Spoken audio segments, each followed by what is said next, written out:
Put the fucking mic on. We got us a voicemail here. Let's play this guy. Hey, this is Steve from Alberta, New Jersey. I'm listening to probably the 100th rant on Harley getting rid of the hydraulic clutch. In our experience up here, anytime we do a decent ride in hot weather, we could go out with 100 or 200 bikes and lose 4 or 5 bikes to the hydraulic clutch overheating. I've got to believe that that's part of the reason that Harley went away from the hydraulic clutch and back to the cable clutch. Cable clutches obviously don't overheat, and I would have rather, of course, that they fix the overheating problem, but it seems that their answer was to go back to the cable. Thank you so much for the message. He left that over at lawabidingbiker.com/contact, or if you're on your smartphone using the app, or even if you go to /contact, you can leave a voicemail from your computer, from your smartphone device, whatever. It's free. It's very easy. We love to play them, and we love to hear from the community. So a couple things, Steve, that I will play devil's advocate on, and it's based on experience. If you're having so first of all, premium bikes and the hydraulic clutch is not new. So for Harley to go away from it, it doesn't make a ton of sense to me. It's not new. They didn't introduce it. It's been used on bikes long before Harley had it. In fact, it's used on many bikes. In fact, I just went enduro riding in 90 degrees this weekend, hard enduro on a 2-stroke that gets very hot, and it has a hydraulic clutch, and it works flawlessly. Being a police motorcycle officer and instructor, I instructed people on hydraulic clutches through many 2-week motors courses. In one of those classes, every day it was over 100 degrees. And we are a low-speed maneuver, slamming those hydraulic clutches in bikes. And I can say to date, we've never lost one. So I would say if you're overheating, it's because maintenance hasn't been done, would be my guess. And certainly not putting words in your mouth or anything. But what happens with hydraulic clutches, just like your brake system, is if you don't replace your hydraulic fluid every couple of years, you run the risk of moisture. And we've done a complete video on the Law Abiding Biker YouTube channel on how to do this. And you basically test it. And if a fluid level, water level meets a certain level, then it needs to be replaced. And what happens is with brake systems and hydraulic systems is if there's moisture in it, at hot temperatures, the fluid can boil. That causes bubbles in your system. Thus, you could lose a clutch and or your brake system. Remember, your brake system runs off the same exact hydraulic system pretty much that your clutch does. So hydraulic brakes aren't new either. So, I can't see a lot of reasons. Again, it wasn't new. It's not new technology. Something's going on if you lost clutches. I would have to have a bit more information on that and look into that.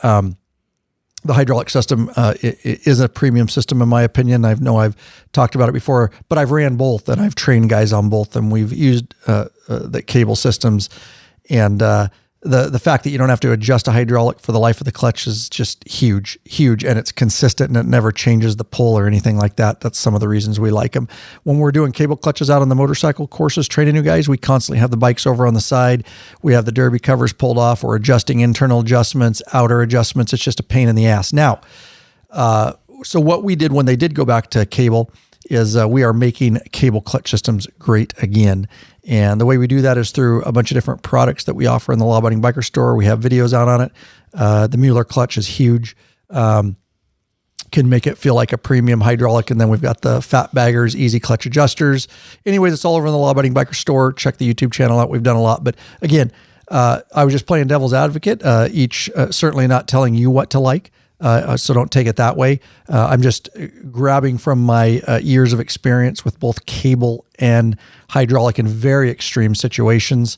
And we rode our bikes all over the U.S. with hydraulic clutches in well over 100 degrees, long trips, and we've never to date lost a hydraulic. So I have to believe that there was moisture in the systems or something like that. So anyways, just food for thought. But of course, thank you so much. That's great information. And maybe some other people had the same question or comments, and hopefully that clears some of that up. So thanks a lot for leaving that message. Let's see. Lurch, we got new store items you want to talk about that are, we're adding stuff to the Law Abiding Biker store so fast, and we have lists and lists of it. We can't get it out to you guys, so I would encourage you to get over there as often as possible and see what new listings we've added. This is, okay, yeah, both these. One of these I tested on the trip, and unbelievable. And the other I have in a box out there on my motorcycle, as you saw, that I'm going to start testing. So you want to talk about these? Or We've had our beloved Icon Patrol 3 boots / riding shoes in the store for a while. And they're a great shoe, but we're trying to find options for bikers out there and give them some different options as far as, the type of boot, the size of the boot and all that kind of stuff. So you've got a couple of them. First one is the Icon Stormhawk waterproof boot. And instead of going into it, I'll let you talk about it because you tested these on this trip. All I can tell you, absolutely amazing. We just shot a video last week. It's going to go into edit tomorrow. I need to get working on it because I want it out by end of week. There'll be a full review video on the Law Abiding Biker YouTube channel. So I will just leave it at that because that's coming very, very soon. They're unbelievable boots. We have them in stock, 3 different colors, BOA lacing system, completely waterproof, wore them the entire time from 42 degrees, riding all the way into well over 100 on this trip. A lot of rain. I was the only one, to my knowledge, that had bone dry feet. Never had any issue with water whatsoever. So they're amazing. They're definitely taller. They're more of a boot. They're a little more rugged, if you will. But for a trip like this, they're ideal. I wish I would have had something that was a little bit taller, so taller rain gutters keep some of that water out. Yep. So yeah, tune into the YouTube channel, get subscribed so you're notified when those videos drop, because this one will be out by the end of the week. So what else? The Alpine Stars Austral GTX boots. I am just in the preliminary phase. I believe in them already, or I wouldn't have actually got them. When I can tell stuff's junk, I don't even get it. But I know these, a lot of riders wear them. It's another option. And again, they are in the store. They are in stock. They come in one color. Of course, it has the Alpine Stars name. Nothing that I've ever worn that's Alpine Stars is not of the highest quality in stitching and craftsmanship. So they're a bit more of a high, streamlined high top design. There you go. They look more like a sneaker. But they give you all the protection of a riding shoe. Very good looking shoe. Yep. Well said. And so I will be doing a review video on those too. I didn't wear those on the trip, but I'm wearing them back and forth to the store and things like that. So in short order, but I can already recommend them, obviously, or I wouldn't have them listed in the store and all that. I just want to become much more familiar with them. And I will be If they suck, we'll take them out of the store. There you go. Exactly. Yeah. Exactly. There you go. Yeah, they wouldn't have made it as a listing had I not believed. But Alpine Star stuff is just amazing, guys. I'm just telling you. I was going to say, I don't know that I've ever heard of poor quality from those guys. No, it is a top-end company. Yep. Deep in the motorcycle scene. So been around a while. abidingbiker.com/store, guys. Get over there and check them out. You want to ride longer? Tired of a sore neck? Yes, then fix it with a high-quality butt buffer seat cushion. Head over to lawabidingbiker.com/store. Check out our full line of butt buffer seat cushions. And in this episode, Popeye will be giving his full review as a first-time user over, 3,700, whatever you guys did, 3,700 miles. I'm ready to go get it and put in this seat right now. Dude, tell me about it, dude. Yeah, straight up, He's got the nice chair over there. Yeah, so he'll be giving his... we'll be adding some butt buffers to these seats. Yeah. No doubt, dude. We should. We should, seriously. 2 hours. I had the same thought at the end of that last one. My tailbone was a little sore. I thought, man, if I had a butt buffer on this chair, I'd be fine. Money. Hey, Bikeaholics, 03D has a wide variety of innovative products for your Harley-Davidson and a brand new line for the all-new Honda Goldwing named Gold Strike. I like gold. Top quality, affordable chrome lighting and comfort products. Zero Gold Strike are the motorcycle LED lighting innovators for CAN bus plug-and-play system compatibility. Head over to lawabidingbiker.com/store. Check out our full line of 03D products. You that are live, watching the live video broadcast, Popeye definitely went and got his butt buffer off his bike right out the door. And it's nice and warm, too. He's putting the butt buffer on his seat. And yeah, nicely done, dude. Yeah, we need to, dude, just to have him in the studio. Awesome. Yeah, we're going to do that. Get all these chairs set up, dude. I'll bring in. Oh, yeah, that's much better. We'll take our old ones and I'll throw them on here. And we'll put a new one on both our seats. There you go. Nice. Yeah. Here we go. Back at it. Part 2 of our epic Canada trip. Welcome back, you freaking bikeaholics. This is the podcast for the motorcycle majority, the Big MM, also known as the 99%ers, baby. Fixed it, didn't he? Mm-hmm. That's That's right. Been a while. That's right. By being here, by listening, by watching the live video broadcast and chat, you're part of what we call the hashtag Biker Revolution. There you go. Bitches. Yeah, you got to add bitches. It just sounds cool, dude. I love it. Yeah. When you're all out of, you're like, bitches. I like it. We've got some whiskey here. Oh, shit.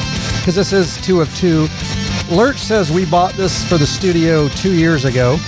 And it's Caribou Crossing. We saw some caribou. Yes, We did. Yes, we did. And we saw them cross the road. We did. I'm holding it up to the camera for you. Nothing that size. It's got a caribou on the top. Caribou. Caribou.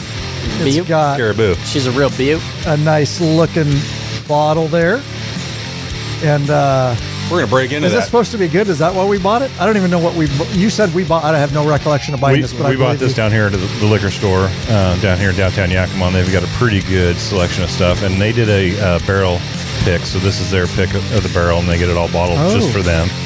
When we went up to Canada, we tried to get some bourbon.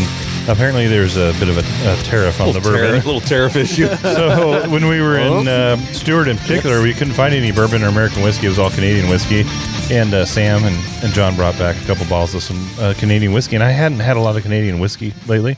There's some good stuff out there, and this is one of them. Caribou Crossing. It's a single barrel Canadian blend. It drinks very well. And so in honor of the Canada trip, we figured we you've should had crack this? that. We've had this for a couple of Yeah, years. you talked about it on the trip. Oh, I have had this. Yes, my bottle does no longer exist. Right. Ryan's does. Right. No, I thought the Makes reason sense. I would have got this is because of the shiny caribou on top. No, we walked in and there was a big display because it was I think I do recall this. those who I are wanted to spend some money on something good. Yeah. And those who are whiskey or bourbon connoisseurs know that stores can do store picks where they get samples sent to them, they taste them, they choose it, and they get the whole barrel. And so that's cool. what this is. So it's got the wax seal. That's what this is called, right? Yeah. So and it's very live to our. This is a live video broadcast and chat for our beloved patron members who get to see all this beautiful bottle. And I just took the wax thing off. Now, I've never seen these two little guys here. That is what you use to get the wax off, but apparently. Whoops. Well, I did it the Whiskey Tango way, apparently. Hey, perfect. So I'm setting the wax aside. This is very similar to Blanton's. If you drink Blanton's, not in taste necessarily, but in look. So it's got all an excited for that. attractive bottle, and it's got a stopper on it. The Blanton's has horses across the top with different letters. This has got the caribou on top, very reminiscent of a bottle of Blanton's. Nice. Probably delicious. Well, you're not going to be able to find out today. Let you smell it. But yeah, let's just smell. So, Caribou Crossing. We're not sponsored in any way whatsoever, but it says it's single barrel. But if you like, Is you get a hold of it. Yeah, maybe we should be. painstakingly handcrafted by our expert whiskey making team, who have personally selected the finest whiskey available. The result is a Canadian whiskey unequaled by any other. Patiently aged, smooth, and exceptionally flavorful. Caribou Crossing is available in limited quantities at select stores. So, A lot of Canadian whiskeys Surgeon are General blends. warning. Just kidding. No, sorry. A lot of Canadian whiskeys are blends. This is a single barrel. I think all Canadians are. Are blended. I think pretty much. So I think all of them. That's part of the Canadian. pretty rare to have a single barrel. Pretty much most of them, he says. Pretty much most of them. Pretty much wasn't. I think all It of them. works 50% of the time, 100% of the time. 50% of the time, it works all the time. You're talking about Sex Panther cologne? Yeah. 80 proof. Okay. Is that a Imported. special video feed that you have on the other angle here? I keep seeing you bring up the angle of Yeah, he brings up that one. that one doesn't show though. What's that? Oh, I bring it up all the time. Oh, do you? Oh, yeah, He's watch. switching.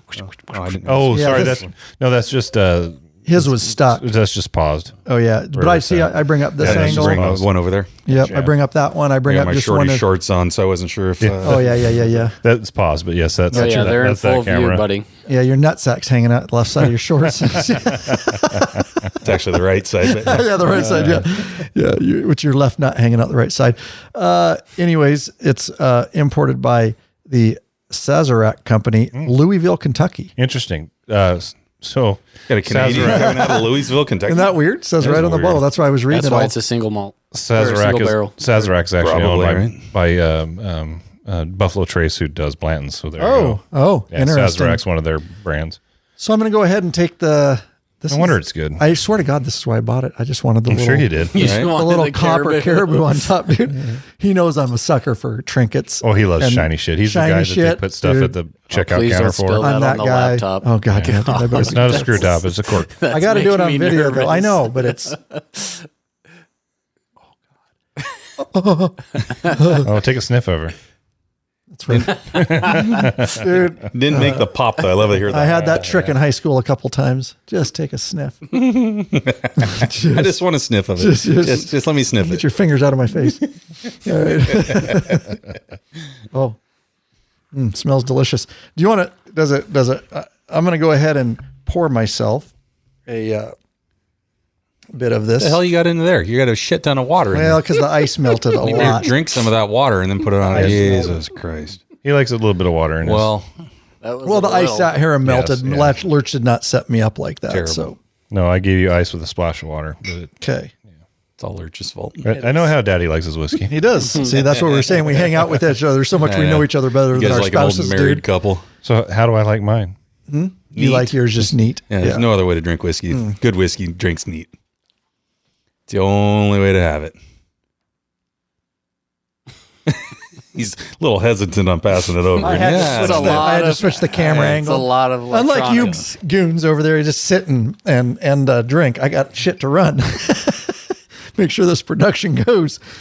So yeah, Lurch, nice. Are we gonna all Would you sip do it me at the the same honors, time? sir? Oh, yeah. Are we all gonna sip it at the same time? In honor of a Canada trip. Yep. In honor of the Corey can Canadian whiskey from Louisville. Corey can smell it before. Yeah. That's thank you, sir.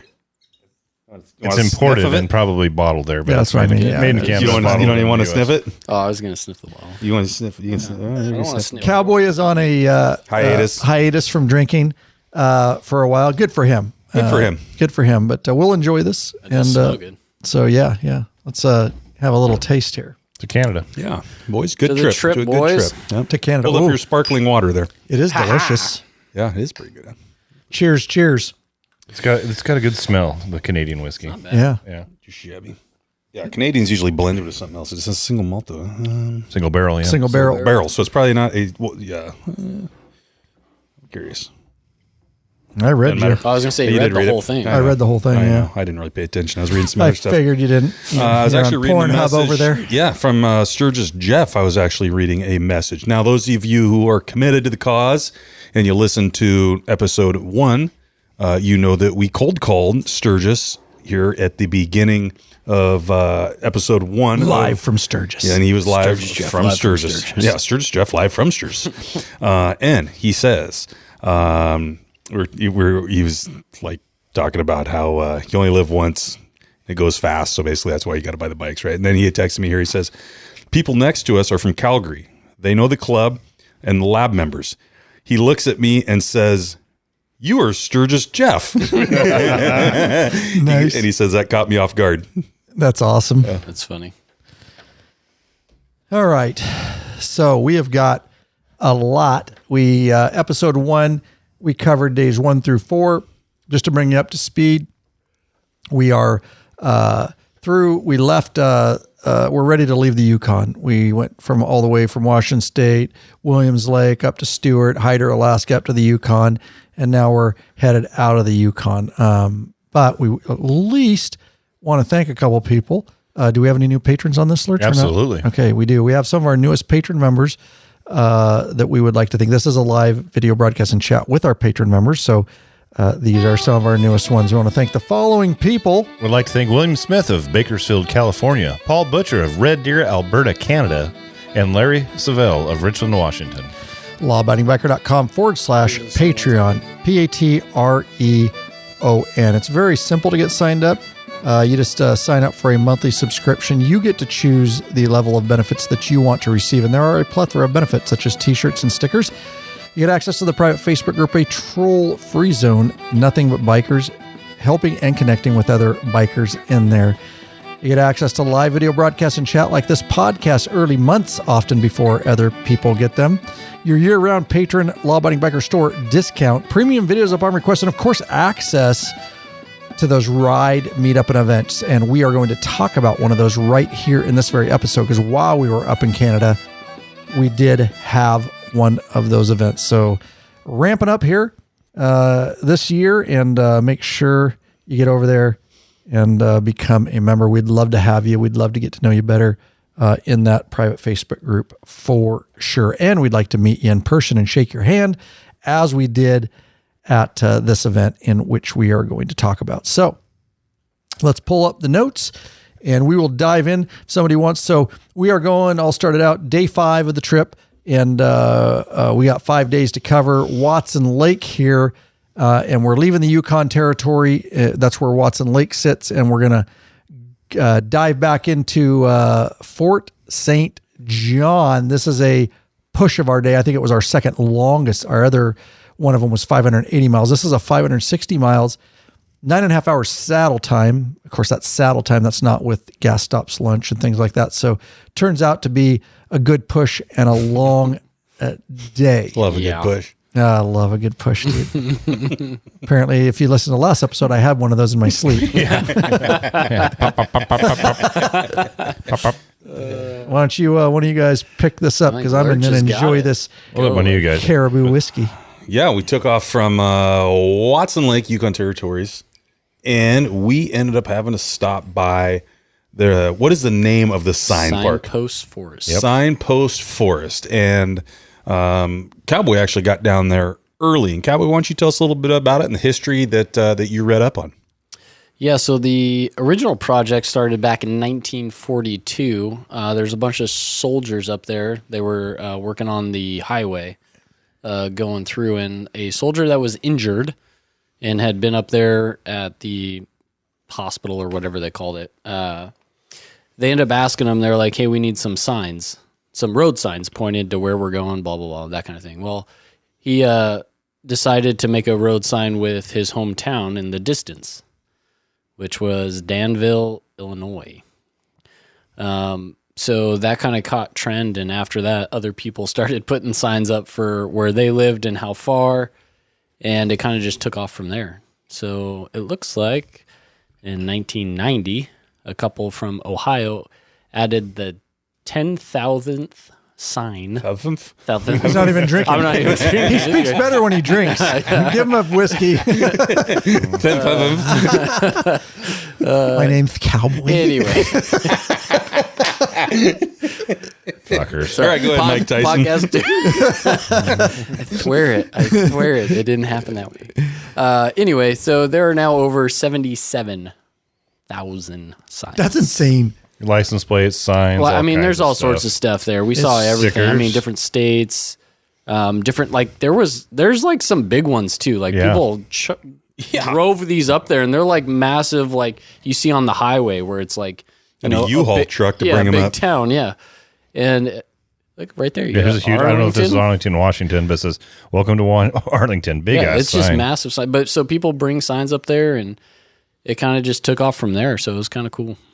Cool place. I mean, a lot of signs. Hindsight, I knew we were going there, but I didn't know the history of it. You know, I thought it, and we should have had a law-abiding biker street sign. Oh, that and would took have it up been there. You cool. know, That just would've been a nice. little one to put I was there. going to take your license plate from the 2014. I just forgot.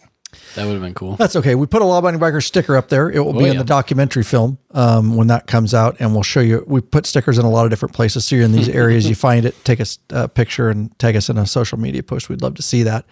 But yeah, it's really cool. Definitely, it's just a photo op. I don't really, you know, I mean, you don't need to spend a lot of time there unless you want to walk through and look at every, how 70-some thousand or 77,000, over 77,000. That's crazy. I got some great drone shots of it and some other videos, so it'll give you a good idea of how large this thing is when you see the film. But yeah, worth a stop, and you know, leave a sticker, leave a sign. Clearly the attraction of the town. Yeah, totally. They put a lot of work into. I mean, I kind of was walking into it.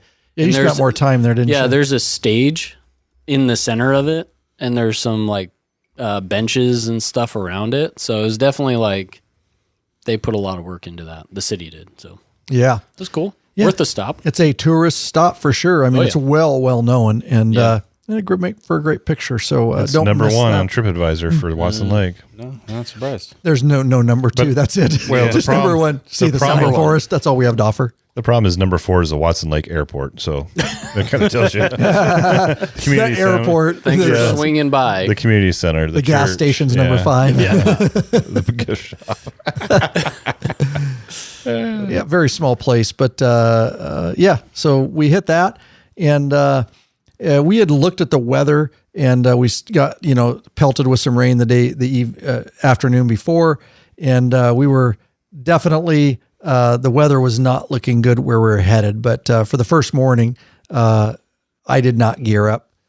Goat pretty much stayed in his gear all 10 days from morning. Just His weather app just told him it was going to rain nonstop. Dude, I was like, yeah. And everybody's like, somebody It was came. right who was it? 40% of the time. Oh, Sam came up to me and he goes, and we love Goat, by the way. We can tease him because he's not here. Absolutely. But Sam came up to me and he goes, hey, should we put rain gear on? Goat said it's going to rain. I go, Goat ain't been fucking right. Not one time on the Yeah, strip. so Why far. would you listen to Goat? And he just looked at me and goes, you're right. And he just didn't gear up. I'm like, Goat don't listen to Goat and his weather predictions. So here's a funny thing. For some reason or another, like you just said about the weather, somehow I got to become the all-knowing person of knowledge. No, us too. We talked about this, Yeah. me and Matt. Yeah. And Because we everybody make a comes trip. up- We make a trip document. Yeah. I just want to tell guys, go look at the fucking document. Yeah. I didn't memorize it. I pull up on my phone to see what we're doing each day. They're like, how far is it? How high are we going to be? Correct. Yeah. Is it going to where- rain? Yeah. Is it going to be hot? Yeah. Yeah. Oh, do I need to wear my And it's like, I don't fucking Me and Matt know. got this too, huh, Matt? We talked about this. It's just constant. I have no idea what you're talking about. I'm answering it. Okay. Something. I said, what we're talking about is, remember, people think Oh, yeah. like Popeye and me Yeah. and you that Yeah. we're the know-alls. Like, is it going to be hot? Is it going to rain? How many miles are we riding? Where are we eating lunch? I'm like, that's what the fucking document's for, and that's why it's there. I'm not here to answer. I look at it each morning too because I don't know. Yeah. And then even like, hey, what do people do out here for work? I don't fucking know. Right. It's my first time here. Now, what's this sign forest all about? What am I, fucking Chat GPT? Am I Grok? God. I think it's because we took the time and prepared it, so they just assume we know it all. Right. I do recall not doing any planning in the past and just going along for the ride and having the same questions. Right. But Right. it did seem a little extra this trip. Yeah. The document's mainly for me, so I can see what we're doing each May and how many miles for the film and things. I don't know, but we obviously share it with everybody. Anyways, yeah, that's funny. Yeah. You're just like, after a while, you're like, I don't know. Yeah. So in the chat, maybe you know this, Ryan. There's a little crown with like number 1, number 2, number 3 next to these guys' names. They got to be like the top, like if they're observing and commenting. I think that's what it is. Yeah. It's ranking them by their Must be a new interaction. thing. Yeah, that's why I said it's a new thing. But Some of those are moderators too. Yeah. Like Gary Jackson's a moderator. They have a wrench by him. Yeah. So they're also moderate. Everybody's a moderator. Everybody can kick out everybody. Well, that's in there Everybody's- right now. Yeah. But So the people that are in there are ranked 1 through 16 at the moment, and yeah. probably because it like say interaction. I think and it's all that kind of stuff. interaction and Yeah. things So like currently, Gary Jackson's number 1. Gotcha. Sam, if you're still in here, you're 16th. So get your shit in gear. oh, look at you can click on those and then it takes you see Gary Jackson. He's 200 XP. Whatever the heck XP means. Yeah. You'd have to look at. Oh, yeah. So mine says I'm 13th and it says, nice. Keep showing support to move up in the leaderboard. Yeah. It's some So I kind of think it's just something they're interactions and doing. stuff. Send Yeah, out yeah. some dick pics. See what happens. start messaging. See what happens. I don't know. That's funny. All right. Go So to YouTube. yeah, they're always doing new stuff. I can't keep up on that in the live chat. So where there, let me get day 5 up here. So we stopped. Let's see. The Nothing first to- half more was bugs. unbelievable. More bugs. One of the Yeah. It's good. It was. It was good. Yeah, it was good. One of the most beautiful lakes I've ever ridden by. It was probably just should have been gorgeous. drone. There should have been a drone There shot. should have of been that. something. It was curvy. The water's right up to the No, I road. can't dog. No And it is guardrails. like bluish teal. Oh, yeah, that emerald color. You're almost level with it. It was the light wasn't the sun wasn't complete. That No, was a we had little cloud. beautiful like golden hour. I mean, unbelievable for a drone shot. You guys are just gonna have to take your word for it. We have no video footage of this.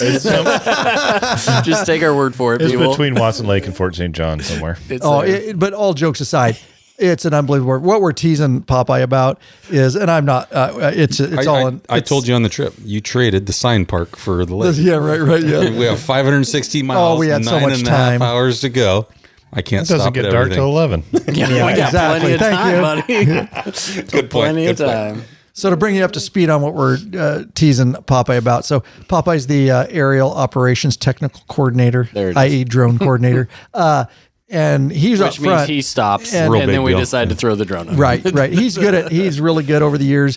Have done this at picking, good areas, and he knows kind of what to look for and good shots and all in all, I'm just busting his balls because it's funny. He stopped a lot. I knew this was a good one. No, I knew this was a good one, but I'm like, we had just passed a couple semis and like a motorhome for like the second time. Yeah, we just passed the them. same cars. And we were running. We already got out of town 45 minutes late, and we had 9.5 hours saddle. And I go, well, we're not fucking stopping. There's going to be and some most other of the time, stuff. had it not been an epic lake, had it just been a corner, whatever. This was an epic fucking lake, dude. Like you'll never get that opportunity. So don't. Yeah, I was teasing Popeye about, but it's all in good fun. But I'm not gonna lie to you, I was cussing in my helper. I was like, oh god damn it, dude. I was just in my, as a photographer, you're just like, oh, we just lost our money shot. But we got a lot of other really good shots. But yeah, it would have been nice to have that. But I get it. We were running late, but we got a lot of video of it.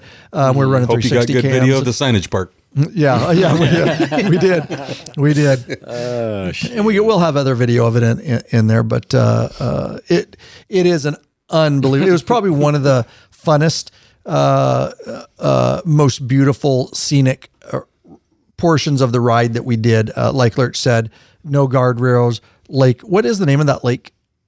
Anybody know? I meant to look it up before the podcast. We did look it up, and I can't remember the name of it, but absolutely epic. Again, this is from Fort St. John.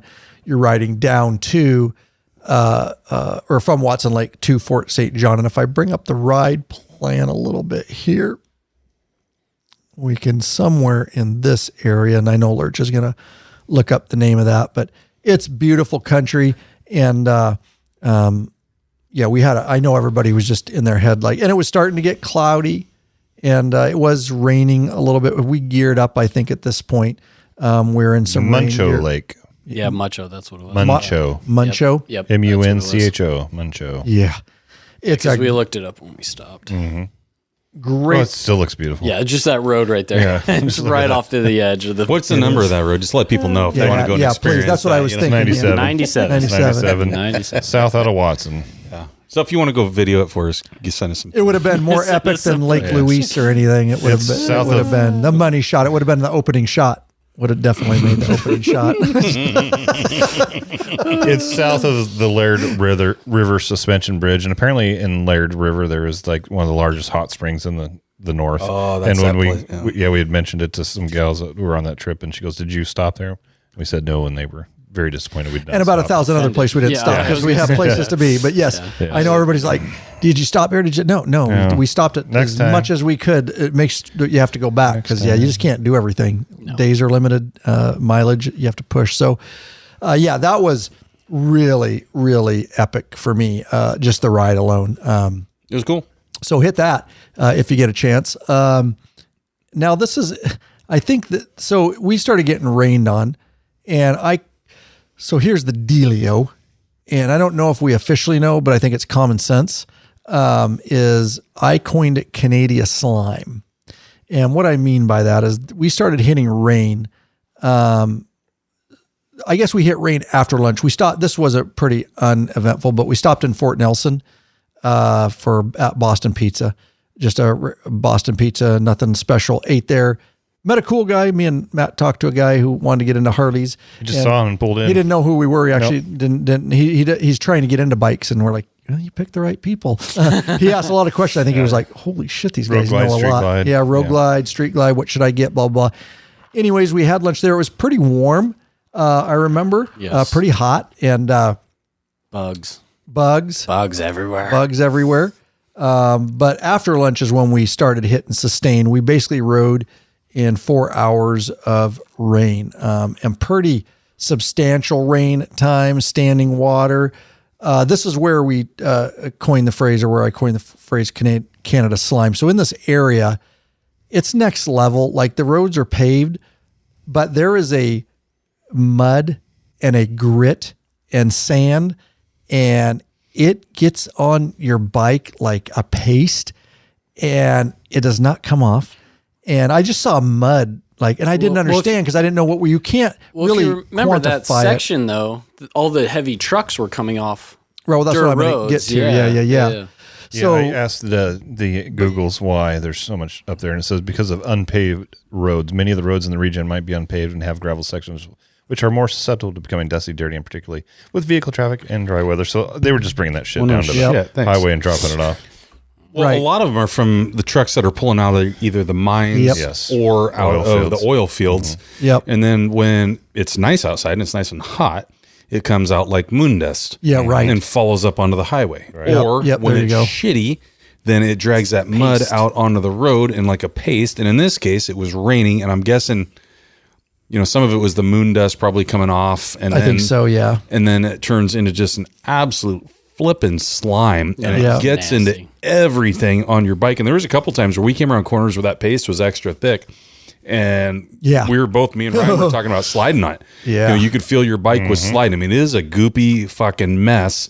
And then that shit gets up and it's going all over your tank, all up over your engine, and it gets into absolute everywhere. I mean, it's insane. It's I cleaned the hell out of my bike the other day, and there's still spots all over that that stuff is stuck into. It's crazy. Yeah, the exhaust in the engine, and I mean it's all hot, so it bakes it, and then some of us didn't wash our bikes. Right.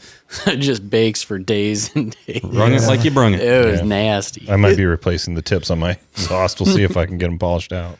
The black part. Yeah, the chrome yeah. came clean, but the black part looks nasty. But that sand got into a lot of other stuff. I know, Ryan, you'll talk about too. But my little glove boxes on the Road Glide, you should just push down and it'll release and spring load up. It wouldn't work. I had to pull it up and down and physically close it because that sand and grit got into the mechanisms and it stopped working. It is a gritty little mess, isn't it? Both of mine stopped working after that, and then when I got home, I had to take out my entire media drawer. Wouldn't open anymore, and I took it out. I sent him pictures, and I had to take out the rollers.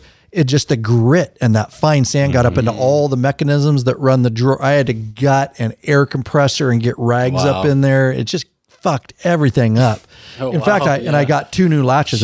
It ruined the latches on my lowers. Oh, really? So I'm getting new latches. Yeah. That's nasty. I'll probably have to. What are you looking at there? I don't know. I'm showing them your media drawer, all the crap up in there. Oh, that's gotcha. Up inside is ferry. Yeah, that's crazy. It wouldn't open anymore. It was just like jammed. Everything was fucking jammed in all the compartments. So yeah, it's Canada slime, and this was just day one of riding in the Canada slime. This was probably the worst. Oh, yeah. But there was for sure. After that, we're kind of hoping for rain in some of the spots that didn't have this slime. to wash your bike. wash it off, No shit, dude. Yeah. Yeah, it didn't do a very good job. No. That's just like paste on there. But yeah, 4 hours. This is day one of the next 3 days you're going to hear. We have never ridden sustained rain day after day after day. We get breaks in the morning, but you'll hear as we move along. Thank God most of us were prepared. Popeye, how'd your non-motorcycle shoes do for you? Great. Tell them each night after we got back Yeah, so I don't know why I brought the boots that I brought. Like, I knew that they leaked, and I think I was just like, it didn't rain that hard, right?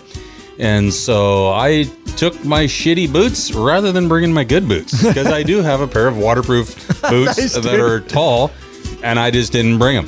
So every one of the guys in the group, though, all of their boots got soaked. And so, Except for Ryan. I know. I don't know if I was dry as dry. how wet did your feet get? The lowers help to keep a lot of water off of them, though? You know, the gutters on those boots, they're 100% waterproof, Right. and they're a higher boot, so the gutters are high enough as long as your rain gear's down. It wouldn't matter if you had lowers or not. So, And yeah. we should test them out without lowers. Well, I do know guys that ride with them with lowers, and they don't. Their They say feet they're don't good? get there. It's that boot's been around. It's not brand new. It's a very coveted boot. Yeah. So, anyway, yeah, they got wet. And so every night when we would get into our hotel room, first thing that happened is me and That I Cowboy would booked. throw a... Yeah, you probably didn't remember to book that one. We would throw a hairdryer into the boot, let it sit there for a few hours, and then throw them in the other boot, and we'd frickin' transfer them around all night long, frickin' drying out our boots. This is what Lurch was doing too. It Yep. works. And I'll tell you what, it makes the hotel room smell real good. Oh God. Dude, it was so I'm bad. sorry, I was so tired of We'd smelling come back from muggy dinner. boots, dude. We'd come back from dinner and it's just muggy boot, dirt. It was so nasty. We started just putting them in the bathroom. bathroom with a fan on. Yeah. That way it didn't Oh, there stink you up the go. whole room. Yeah, I went outside and came back in one time, and I'm like, dude, sorry, it stinks in here. I have those boots still, those Icon Patrol 3s. I cleaned them up. I don't know if I can get the funk because they're wet for like 4 days. Oh, yeah. I don't know if I can get the funk out of them. I might just have to shit can them and get some new ones. And there you go, talking about experienced riders here. It happens, and you live and you learn. And boots weren't completely, not everybody was completely prepared. The other contention that you have to think I got about. a pair of new ones now. Oh, good. Okay. The other thing you have to think about is like Lurch, the reason his got wet, his shoes are waterproof, but his pants came up above the gutters. So you gotta have a pair of shoes or pants that you have the ability to keep below your gutters, because those are completely 100% waterproof. But you said the ring somehow got up. Your pants weren't completely, and they got up, and then once it gets above the gutters, it's going to drain in your sock and down. Yeah, it doesn't matter whether the boot's waterproof or not. No, Right, yeah, It's a hole. Riding pants and riding ring gear are long, right? I mean, they're long for a reason, but I have long legs. Right. And so I have to be really careful and constantly pull them down. So I'm going to get some new rain gear. I've been using First Gear for a long time. It's time to retire that and get some of the Alpine Star stuff that we carry in the store. Hurricane V2 available now. And I love the Icon Patrols. But I think on these longer trips, especially when I think there might be some rain, I'm going to step up to the Stormhawk, and I might even put a Velcro strap around the bottom just to hold them down, just because my legs are long. And we've got our pant straps in the store too, where you boot can straps, boot straps. Yep. Which is weird because they hold your pants down, but they call them boot straps. Right. Yeah, that is weird. That's I was calling it pant straps. You're right. It is boot straps. Backwards. So it's just things to think about. You learn valuable lessons when you travel like this in extreme weather. And as you'll see, that won't happen again to these guys. They will, I'm sure, upgrade to something different. But I like to have multiple pairs of shoes. I love the patrols, like around town, running back and forth to the store. They're lighter. But for sustained like this, I was very happy that I made that decision. And the biggest reason I made that decision is because I had a broken ankle going into the trip, and I needed a super supportive boot, and that offered that support that I needed. And Worked out. Yep. Yeah, we did a good review on them. It'll be coming out on the YouTube channel this week. So stay tuned for that on those. But I was wet. Everybody was tired of being wet. And let's see, we stopped by the Pink Mountain Racetrack Gas. And that was was that the first place? What was that other corner? Frogs or Toads? Toad River. Did we stop at Toad River before this? Yes. I forgot to put it in the notes. This was our last one. Yeah. Before we got in for the night. That was the one, Toad Rivers, where we were talking all the adventure guys. Adventure guys. Yeah. And we kept seeing those same adventure guys. Remember? Yeah. But there, the parking lot of that place was 90% adventure bikes, 95% adventure bikes. Oh yeah. And it's all dirt. Yep. Yeah, all these parking lots. There's no pavement. Yeah. Nope. And, we were one of the very few Harleys that were there. There might have been one or two other ones, but for the most part, entirely adventure bikes. And really from Stewart all the way up to Watson Lake, back down to where we're at now. We waved at a lot of adventure guys. A lot of adventure guys. Yep. And we're bombing along on our Harleys. And I mean, that's interesting. It's like, talk about, I don't know, a bunch of like untapped area. Why are Harley riders not going up Correct. there? Why aren't they going up there? I mean, it's like we're talking about, your bike gets dirty, so wash the damn thing. Right, exactly. But you bought it to ride and experience some of the best riding you'll experience. Yeah. And maybe you don't want to go 17 miles up a dirt road to a glacier like what we did. You could stay on pavement, yeah. But it's still, you could ride everything that we did on this trip minus going up to the glacier. Salmon Glacier, yeah. You could do it on pavement. Yes, we hit a little bit of gravel and construction zones and shit, but you'll hit that in the States. Yeah. We've done it. Yeah, we've done that in the middle of the country before. Be riding through Missouri or something, and we've hit gravel roads where they've torn the entire section of road out. So it's I mean, it's interesting. Why aren't people going up and experiencing that? Well, hopefully they will. After this documentary film and this podcast, push them to get out there and to go a little further. And I mean, the bike's obviously going to do it. Get up there and explore. Yeah, we had a bunch up there. Get up there and explore. And it was funny because all the guys we talked to too were surprised that we were there. Yeah. Like all the adventure guys are just like, you guys went where? Yeah. Oh yeah, we went up to Stewart. We went up to Salmon Glacier. And like, Salmon Glacier. Really? They're like, what? They're like, yeah, with these bikes. Yeah. So it was fun. It was cool to be like the odd one out. Yeah. That was cool. Yeah. They liked it. They liked seeing the Harleys up there. I think they were impressed. They were like, holy shit, this is great. Pink Mountain Racetrack. After that, we were tired at this time. just everybody's that a muddy parking lot mess. was Just atrocious mud parking lot. gosh. We got probably some pretty good video of the bike sitting there at that stop. I did. And so we had Everybody's wet, muddy. Dirt. We look like adventure riders. You know, totally. Yeah. Oh, just covered in shit. The bikes are absolutely trashed. Just covered with dirt all over, mud. I mean, just that what'd you call it, slime? Canada slime. Canada slime all over it. And that gas stop, you had to go in. You had to give your ID before you could pump. Before you could pump. So that slowed you down big time. Yep. But then riding the rest of the way in, man, was me and Oscar found raining. a rain of sunshine though in that parking lot, and we had a nice little swing sesh. Oh yeah, I saw that. Yeah. Oh, that's right. I did see that. Sketchy as all get out. The whole thing was flexing with you too. We did it. You're gonna have to wait till the film. So this section from Watson Lake down to Fort St. John is supposed to be an extremely high wildlife area. And I mean, we did see a few things. This is the day where we saw some, hey, cheers to caribou. We did see some caribou and stuff running around in there. Some of our less knowledgeable folks in our group were like, well, those baby moose? I'm like, no, those aren't baby moose, those are caribou. You should have just gone with it. We should put that on the itinerary next time, pictures of the kind of animals they might see. Yeah, right, exactly. Make that sure that's on there. Yep.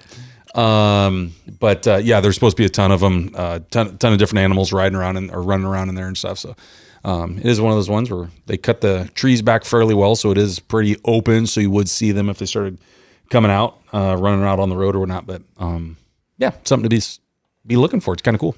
Yeah, we got the last part of that. We got slammed. Visibility was bad. Going in, it was standing water. Visibility was really bad. Shields fogging up, all that, and it was. Yeah, but I think this is the day I put my bike down. No, next day. Was it? Is it next day? Yeah, I believe so. Because that was after we saw the bear. Which would be the next day. Yeah. Next day. Could be. Yeah, it'll be day 6. Day 6. We'll talk about that. As you know, we saw a grizzly, a very close grizzly. So we'll talk about that. But anyways, we got in. Drenched, muddy, dirty, tired, thirsty. I think that was a tiring day. Yeah. It's a long day, and then riding in the rain for 4 hours, and Canada slime just fucking took it out of us. So we ended up, most of us, in Popeye and Cowboy's room, and had us some whiskey. You were probably drinking that fucking vodka. I was drinking the vodka. And better for you. That goddamn vodka, Lee. And we visited, and I think we tapped out, or at least Lurch and I did. You guys, it doesn't sound. Did you guys tap out? No, you kept going for we had a late bit. Start the next day, so we did. We went for a while longer, I'm sure. Hotel was nice for us showing up, as sloppy and as wet as we were. True. Cool the hotel staff was actually super nice to us about it. We're like, this the one sorry with the about your lobby, and they're like, this is the one where you called me and thought I got a single queen bed for us. Okay, that's what I thought. Yep. Nice place. So we stayed at Best Westerns, several Best Westerns up there. Super flipping nice. They're nicer than the Best really Westerns nice. in the I know. States. They're definitely They are. They're like Hilton's. Yeah, they're much nicer than the ones in they the were States. really cool. Yeah, super nice. Went out to dinner that night. Real good restaurant that we went and ate at and stuff. And they had a liquor store right across the street, which helped out. Yeah, what did I even put in there? Here's another pro tip. If you're going up here. All right, listen, pro tip from Popeye. Where did we eat that night? Bring booze with you. Yeah, if you want to drink, bring booze. Booze is expensive in Canada. Especially when it's tariffed. Yeah. But booze is already expensive. There was a night in Stewart where you can't find booze after like 6 o'clock when there's like a liquor store up there that closes, but there's a bar that will sell it for off-site. They call it off sales or something like that, I think is what they call it. And Squid decided to go buy like a half rack or whatever the hell, half case, and not cheap. Jeez. Super expensive to buy beer or hard alcohol up there. So bring your own. Have Cowboy bring one next time as well. That's cheap because we went through the first one pretty quick. It was neither here nor there. True. Ryan, it was that restaurant where was they it Brown's did the Craft House? Yes. Yeah, they did the old fashions or whatever. Oh yeah. Remember, as the female, she was we were like the only table. She kept trying to upsell us. Yeah, she wouldn't leave us alone. Remember that place? I'm trying to remember. Was it the one attached to the We hotel? had to Uber. No. That No, was we the had next to night. Uber to it. We Ubered to it. That's Yeah. right. Oh, yeah. We went upstairs. No. No. God, No, it's you all- walked in, the bar was there, and then we walked over to where we sat. We were on the other side of the building. It was like an old, it looked like a pub and Yeah, I was like, hey, do you want another cocktail? And we're like, nah, we're good. And Remember then she's the like, are pic- you sure? Because by the Oh, time we finish, that's you're going to want right. another one. That's right. And we're like, Now I remember. It's just a sports bar kind remember, of deal. remember the pictures on the TVs. wall that Popeye I got wouldn't it stop now. looking at? Yeah. in fact, I think maybe you had like a shepherd's pie or something for dinner. I didn't. I messed out on shepherd's pie this Yeah, that entire was me. trip. That was you, but I do remember the place. Thank you. That was the one I was missing from the notes. Yeah, but, that's Don't the one worry, we all went that to. shit just all these days blend together too. Fuck, dude. So that was the one where, sorry, Oscar and, what was it, Goat and Squid went to the Denny's that was attached Yeah, at the hotel. Oh, at the hotel. okay. So that's right. they went there. Perkins Posse Because he had too. to leave. Yeah, because he Perkins was Posse leaving the too. next That's right. morning. That's Yeah, he true. was leaving the next morning. So Yep. like 3 of those guys went there, and then it was us 4, Sam, and I Yep. think John went to the Yep. other restaurant. Yep, that's right. Oscar was getting up the next morning to iron butt home. Yeah, As soon as he Ubered got it. on Group Me and said, we're going to Denny's, I'm like, that's not, I got on the itinerary and go, we're going to Craft's house. Yeah, no, I'm not ending up there, dude. But that's right. I do remember that place. So yeah, we, looks like, moving into day 6. Yeah, after this, days start getting shorter.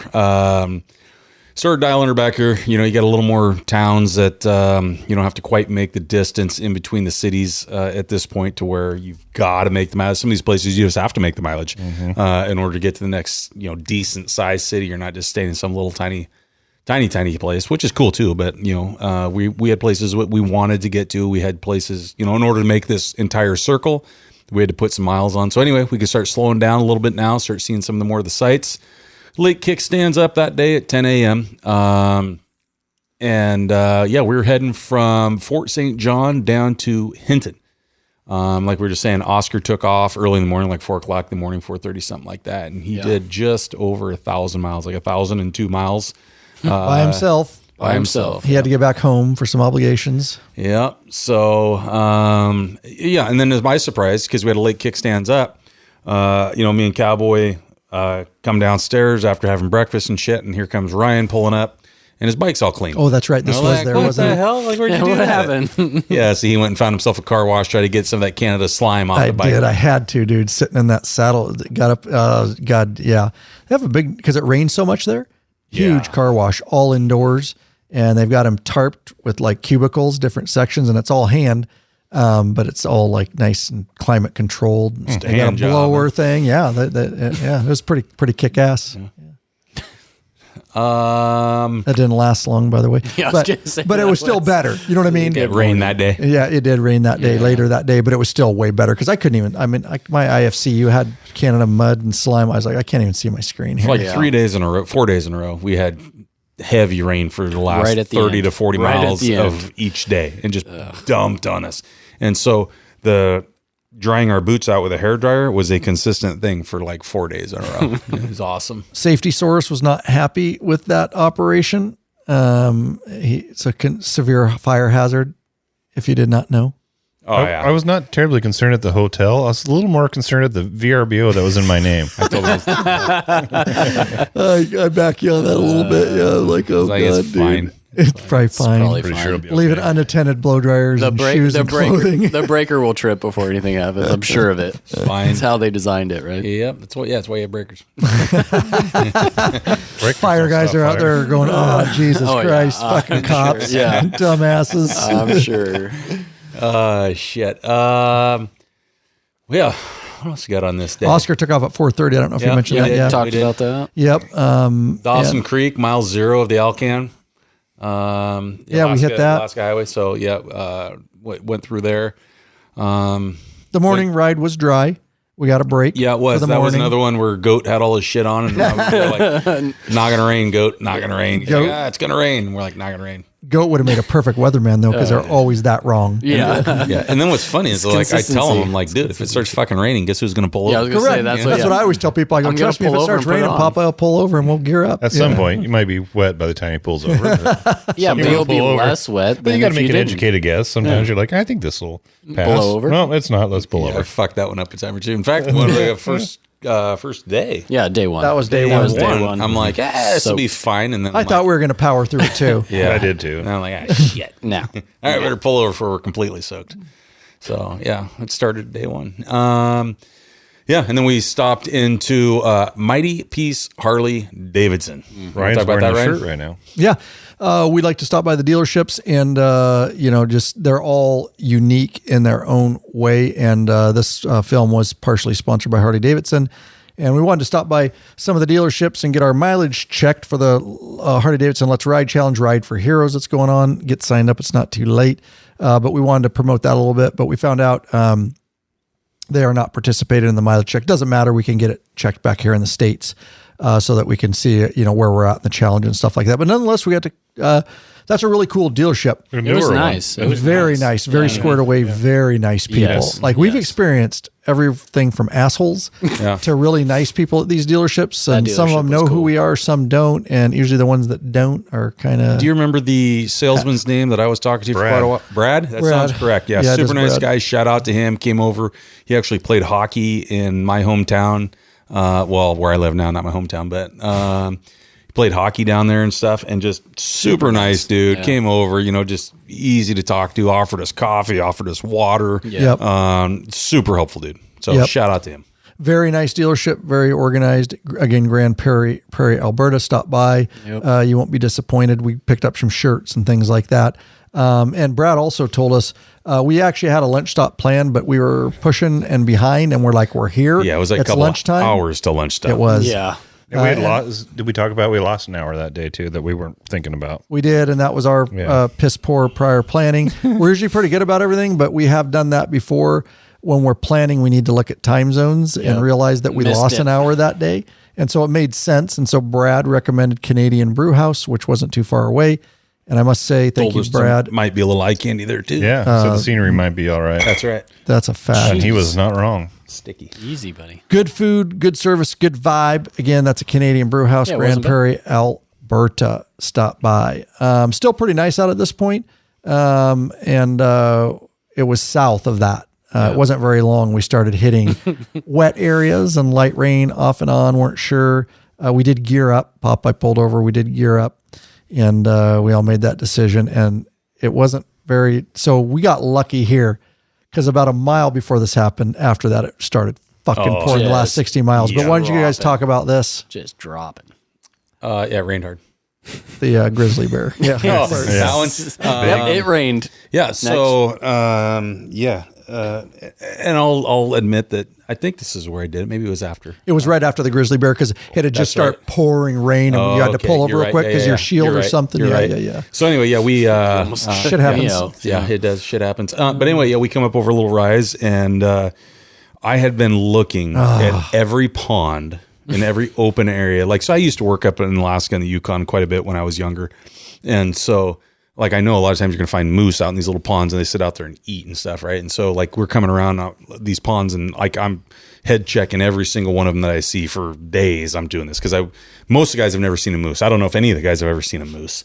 And so I'm trying to find a big-ass bull moose or a grizzly bear. Yeah. And so finally happens. So hoping. We come up over a rise. I'm like, oh, shit, yeah, freaking grizzly. And I'm pointing, and then I keep going, and I'm figuring Ryan's back there. I slowed down to less than 5, and I was like, using the I was trying to get shots of whatever I could. Yeah. And I tried to keep going so we didn't scare it off. And I'm thinking guys, keep coming. Because I know he's thinking is he just going to keep going? Right. And so I get up over the rise to a hidden spot and I pull over. We find a wide spot and I pull over. And I'm like, dude, drone coordinator, send it up. Yeah, buddy. So launch that bad boy. The bird. Yeah, launch approved. And so we launched the bird, and we get some great shots of us riding by the grizzly. I mean, we rode by it 4 times.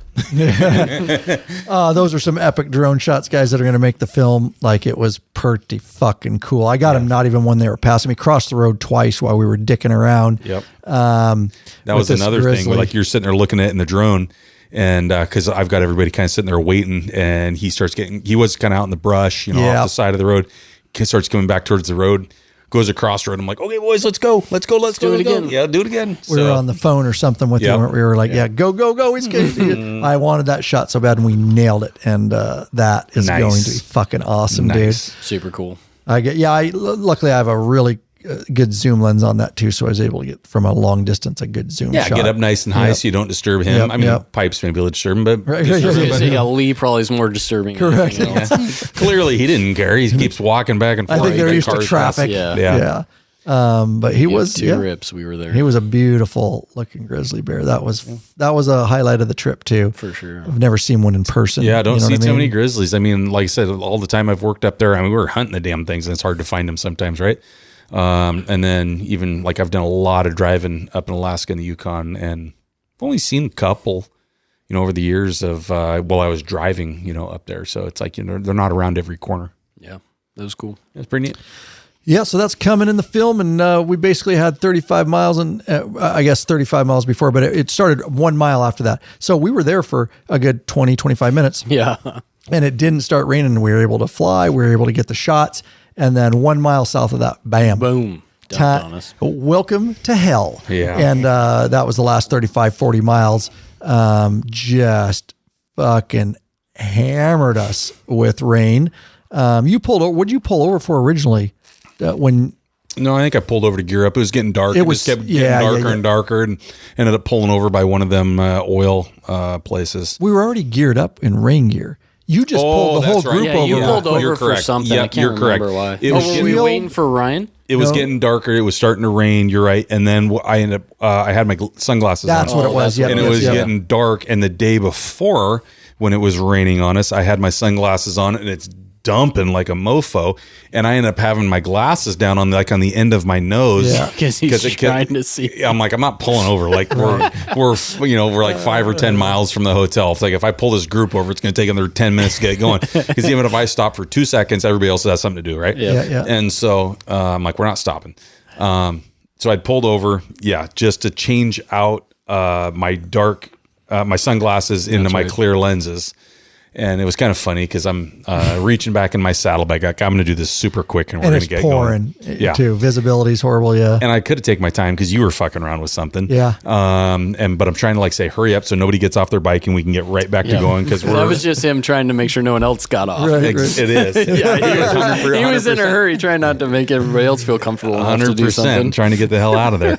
And so, I'm reaching back into my saddlebag, not put my kickstand down. And it's, we got sand on the shoulder. And it's like, so I'm reaching over my left shoulder and I'm getting the case where my clear lenses are. I'm going to put my sunglasses in there and I slip and I catch my bike and I'm like, I should probably put my kickstand down. Nah, it'll be fine. No. It'll be Probably fine. fine. It'll be fine. And so I reach back again, grab it, and I'm sitting there fucking around with my container, holder in my hands, and then foot slips out from under me again. But now my hands are full of shit. And Timber. can't catch it. Like as soon as it started to go, I went fuck. Whatevs. Trying to take me out. Shit happens. I Sam. thought he was gonna. I thought he was Yeah, too. it looked close. Yeah, it was a good thing the cowboy wasn't closer to me. Oh, yeah. He was- I otherwise, had to hold it. Yeah, I was like, yeah. So it kind of hits the ground. It's like whatever. And Indian John came over to help me pick it up. So Yep. shit happens. On the way, yep, shit happens. That was like the 5th bike drop this we've trip. done Sam so a couple many times. Sams, yeah. Indian John, shit happens. You're going to Yeah. lose your footing. Always on a gravelly shoulder too. Yeah. Never fails. And it's of course it's got to be fucking pouring too. Right. You're doing it. Yeah. You're just like son of a bitch, Yeah. Oh, I've dropped my mini. Okay, so we were in late. This was the visibility was horse. Good thing you took your sunglasses off. Standing water on the roadways to where we actually had to really slow it down a bit in Yep. a few areas. And, Probably upsetting some of the people on the road because I think it was that was later. That was in Banff. Sorry, go ahead. Oh, no worries. We were in late at about 8:15 p.m. Soaked again. Everybody fired the blow dryers up as I heard yeah, and buddy. smelled. The whole hotel smelled like a fucking boot. All of a sudden, welcome. We got kicked electricity out. monitor just starts going at a It's like on the Griswold family vacation or just doing the Christmas vacation. Yeah, it just starts spinning around. Spinning. Just racking them up. Because I know that was a wet ass ride. Luckily, we just decided to call it And let us take you on another wild wet ass ass ride. Wet ass, yeah. Ricky's is a place that was attached to the hotel, the Best Western. We didn't even want to go out at that point. I think we were just tired. We're like, it's right here. Just fuck it. Let's go. And everyone's like, yeah, that sounds really good. So they make a mean old fashioned. Oh yeah. No, it's trash. They don't. It was trash. Horrible. It had scotch in it. They like ran out of whiskey and they put scotch Was in this it. the place that did that? Oh, it's Yeah, this dog is shit. that one. Yeah. Worst one I ever had in my life. But Cowboy did get a discount at the liquor store that night. That's right. How? For being a tourist, right? Yeah. Okay. Yeah, it was He's like in- well, he was like, yeah, it's super cool local, but he's like, we always tax the shit out of you guys.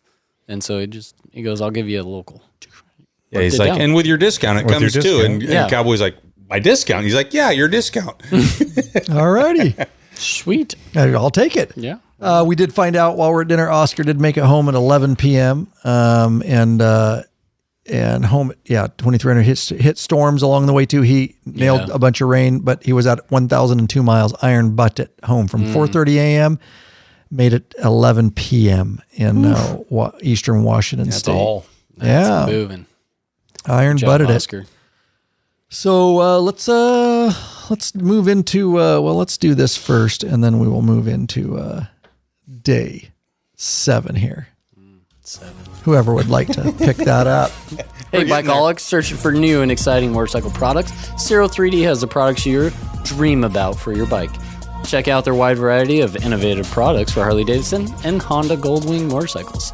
Zero 3D's got your back with chrome, black parts, lighting, and other comfort products. No modifying, cutting, grinding, or welding for an easy installation. That equals less time installing and more time riding, which we love. Zero 3D has a design team of riders with over 40 years of experience with a passion for design and innovation. Zero, Gold Strike are the motorcycle LED lighting innovators for CAN bus plug-and-play system capability. They pride themselves on great customer service. Got a question? No worries. Get in touch with them via email at sales@zero3d.com or just pick up the phone and give them a holler at 715-808-0027. Check out your local Harley and Honda dealership and ask for Zero or Gold Strike parts. A new leader has emerged. So check out Zero 3D's custom line of Gold Strike parts for all your new Honda Goldwings. Better yet, help support us and head on over to lawabidingbiker.com/store and check out our full line of Zero 3D products. There you go. And day 7. We were tired of the rain, obviously. If he's bugging you too much, send him over here. No, I'll call he's him. good. Okay. He gets Popeye's taking a he just selfie. wants Cowboys up in between the crotch. loving sometimes. He needs some loving. Papa's trying to get a selfie with his thighs in it. Day Low 7, angle. Hinton, Alberta to Canmore, Alberta. So we're in Alberta now, and not a terrible day. 4.5 hours, 245 miles, 4.5 hours saddle time. This was day of views, though. It was. This was to be an epic day, and we knew it. We had a lot of stops. That's why we made it a shorter day, because we had a lot of stops and viewpoints and things we needed to see, because we were going through the ice fields and some other stops too, in which we'll get into. But the day was not looking good. I was a little bit pissed at this point. The rain was funny at first, but now we're like, this is Icefields Day, you know what I mean? Yeah. And we're like, fuck, this is the day we need views. Yeah. And it's cloudy, already raining at the hotel. So we're already just fucking, still hammered from the night before. Gray skies, wet, cold, intermittent rain. But I will say, it was a peaceful morning ride. You could see, you guys obviously saw it too, where a lot of the fires had been. Yeah. Or in and around Jasper and all that, just wiped out a lot of areas. And for the people that are listening, we're talking about Hinton and Canmore. They're smaller towns outside of Jasper and Banff. So Hinton is outside of Jasper National Forest, and then Canmore's outside of Banff. And our Harley rep that we deal with gave us a recommendation of staying there. It's about 30 minutes outside the cities. But you can save yourself quite a bit of money by staying out in that area. So when we talk about Hinton, that's the Jasper area, and Canmore is the Banff area. Yeah, thank you. People know those big cities, but I don't know if they know the small Still ones. not cheap. No, it's not cheap. It's the most expensive part of our trip. Yes. Yeah. But yeah, recommended because, it's not as touristy of areas. Like Lert said, they're outside those areas. So good. I will say this. Once we hit the ice fields, we were very lucky. Yeah. That the rain, it was weird because it had been raining and off and on. And then it did lift a little bit, enough to where it wasn't raining in that particular area. And we'll talk about the glass skywalk and all that. But, and the clouds, at least you could see the peaks. There were higher clouds. So honestly, with what we woke up to, I was not hopeful that we would see shit. Right. You know what I mean? I was like, fuck. Yeah. I was so depressed and bummed, but so we nailed it. Yeah. We did, even though the weather and it was good. Let one of you guys talk about the glass skywalk and all that, how to get up there and what we did and all that. Yeah, it was Lurch awesome. can't talk about it because he didn't go. Yeah, right. So Look at he just stares at me. He just stares at me. We've had this discussion many a times. I know that Having it again. A fear of heights is irrational. I know this, but I have it, and it's legit. If I would have got on that glass skywalk, my legs would have locked That's up. why I turned wanted you to go out. That's on why, it. yeah, that makes a That's great the whole video. point. Lurch. You would have had to drag me across that. He'll be like a baby deer on ice. Oh yeah, I mean, I just going up the ladder to get into the attic up there. I don't like it, so you put me on that. no thing. need to hell face no. your fears. Don't face your fears. Not that one. I knew it was Not coming. that one. Not that one. Don't do that. That'd be Anyway, Not facing that one. I faced a lot of them, but not that one. it's all That bad. one's irrational. It's in my head, and it is what it is. It ain't going nowhere. So anyway, the skywalk is a glass bridge, if you will. It's a like a half circle that sticks out over the side of a cliff, and it's like 1,000 feet down. Right? 1,000, yep. Yeah, it's about 1,000 feet down, and it just gives you this amazing look at this huge canyon that you're out over. You can kind of see a glacier that's off in the distance. You're just in this huge valley, absolutely beautiful views, and then just massive mountains, I guess you would say, on your because you're in the valley of it. You're in the valley, yeah. And then you're looking. Yeah, so you can look straight down because you're on a glass skywalk. You get on it from you go up to the main lodge. It's up by. You actually passed the glass skywalk, right? We passed it. Skywhack? We're not skywhacking anything here. Skywalk. You go up to Skywalk or glass. Columbia Icefields. Yeah, you go to the main lodge, yeah, right? the main You lodge there. pass it. So just so guys know, you're going But to you pass wouldn't it. if you came from the other direction. True, that's right. Yeah, good point. So if you're coming in from the north going south, you're going to pass it. Right. Yep. If you're coming in the other way, you'll hit it first. So it's good to know because we passed. A lot of guys looked and I said, no, Yeah. we got to get on a bus. And I think they'll- I was on you with the thing or something. I go, no. And there's always Yeah, 'cause it idiots doesn't trying to look like turn someone- into the no parking. Yep. Yeah, they got gate guards down, and it says like this isn't an entrance and shit. You can't park here. You got to go up to the lodge, and then you get on a shuttle bus that takes you out there. It's like 2 miles or some shit, and takes you out there, and then you hop on. The shuttle takes you out there, and then you get on the glass skywalk and stuff, and it's worth it. It's like $45 Canadian, but hey, for you Americans, that's 30% off. And get your tickets before you go. We did that long before we went to make sure that we didn't miss tickets because they do sell out. Pro tip. Pro tip. Hang on. is Pro tip. Just the tip. Just Stand the by. tip. go at about 10 o'clock.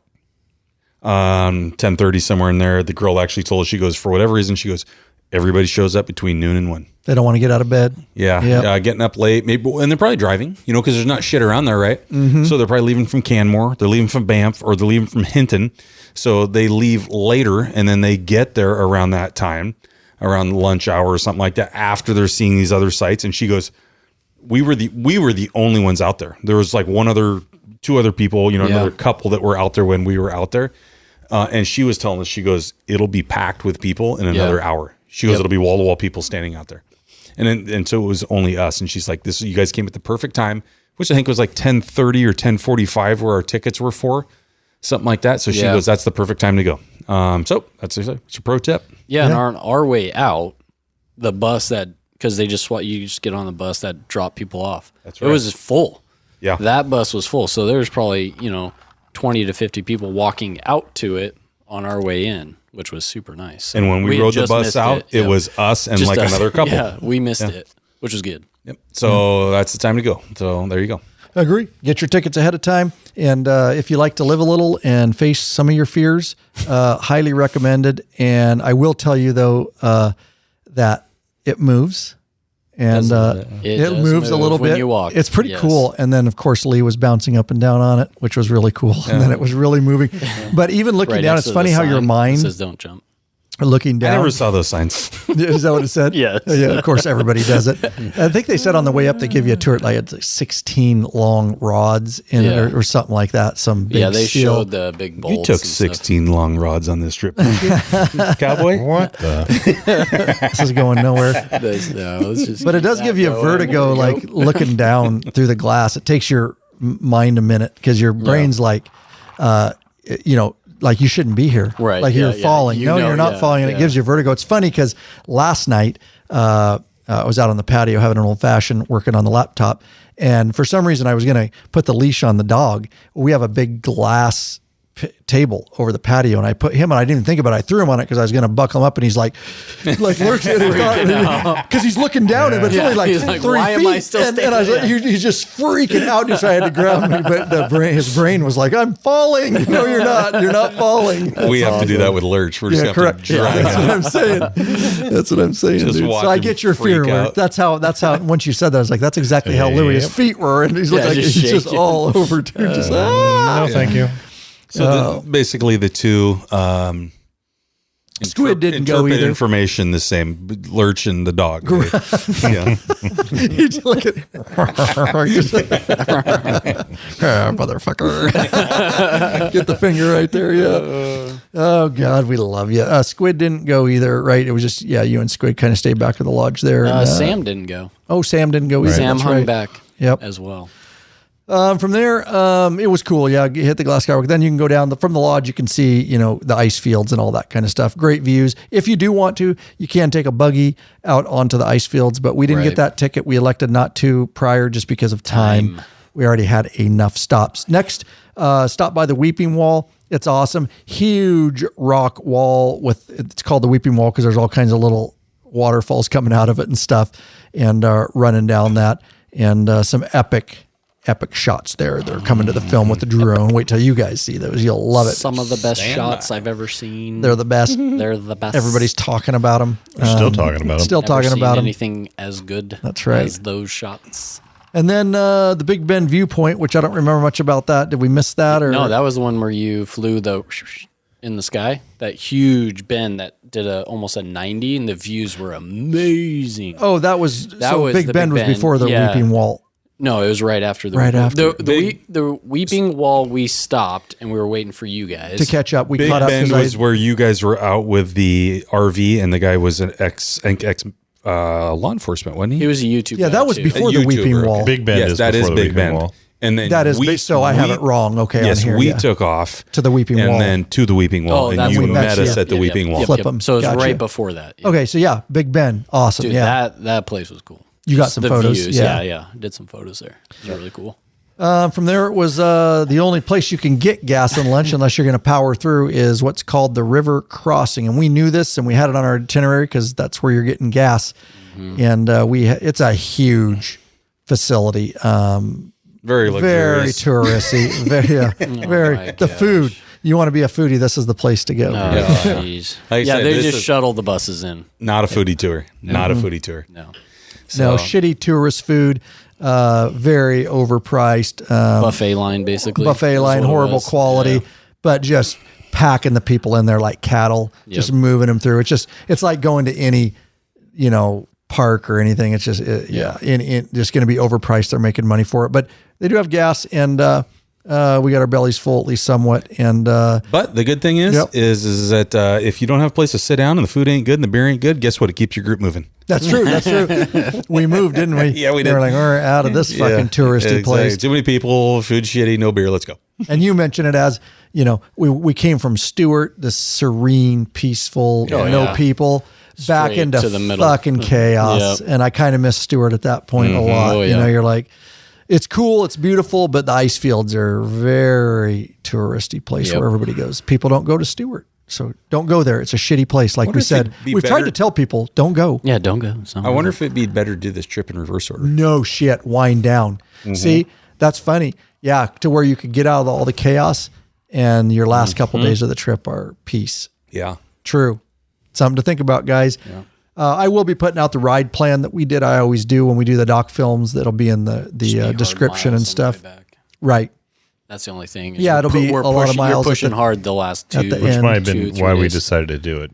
Well, I think that's I think you're right. Yeah, we didn't want to push so hard at the end.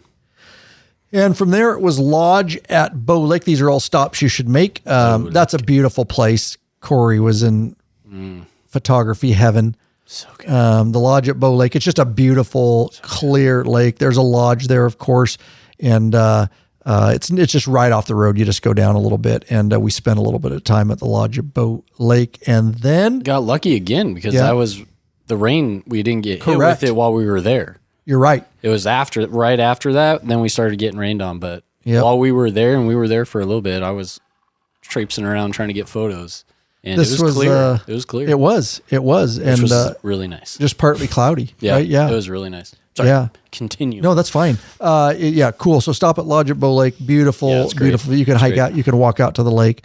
We got some great shots there. And then day 4 of just fucking us. And Here comes it the rain. was not fucking done. Get your lube out. Yeah, exactly.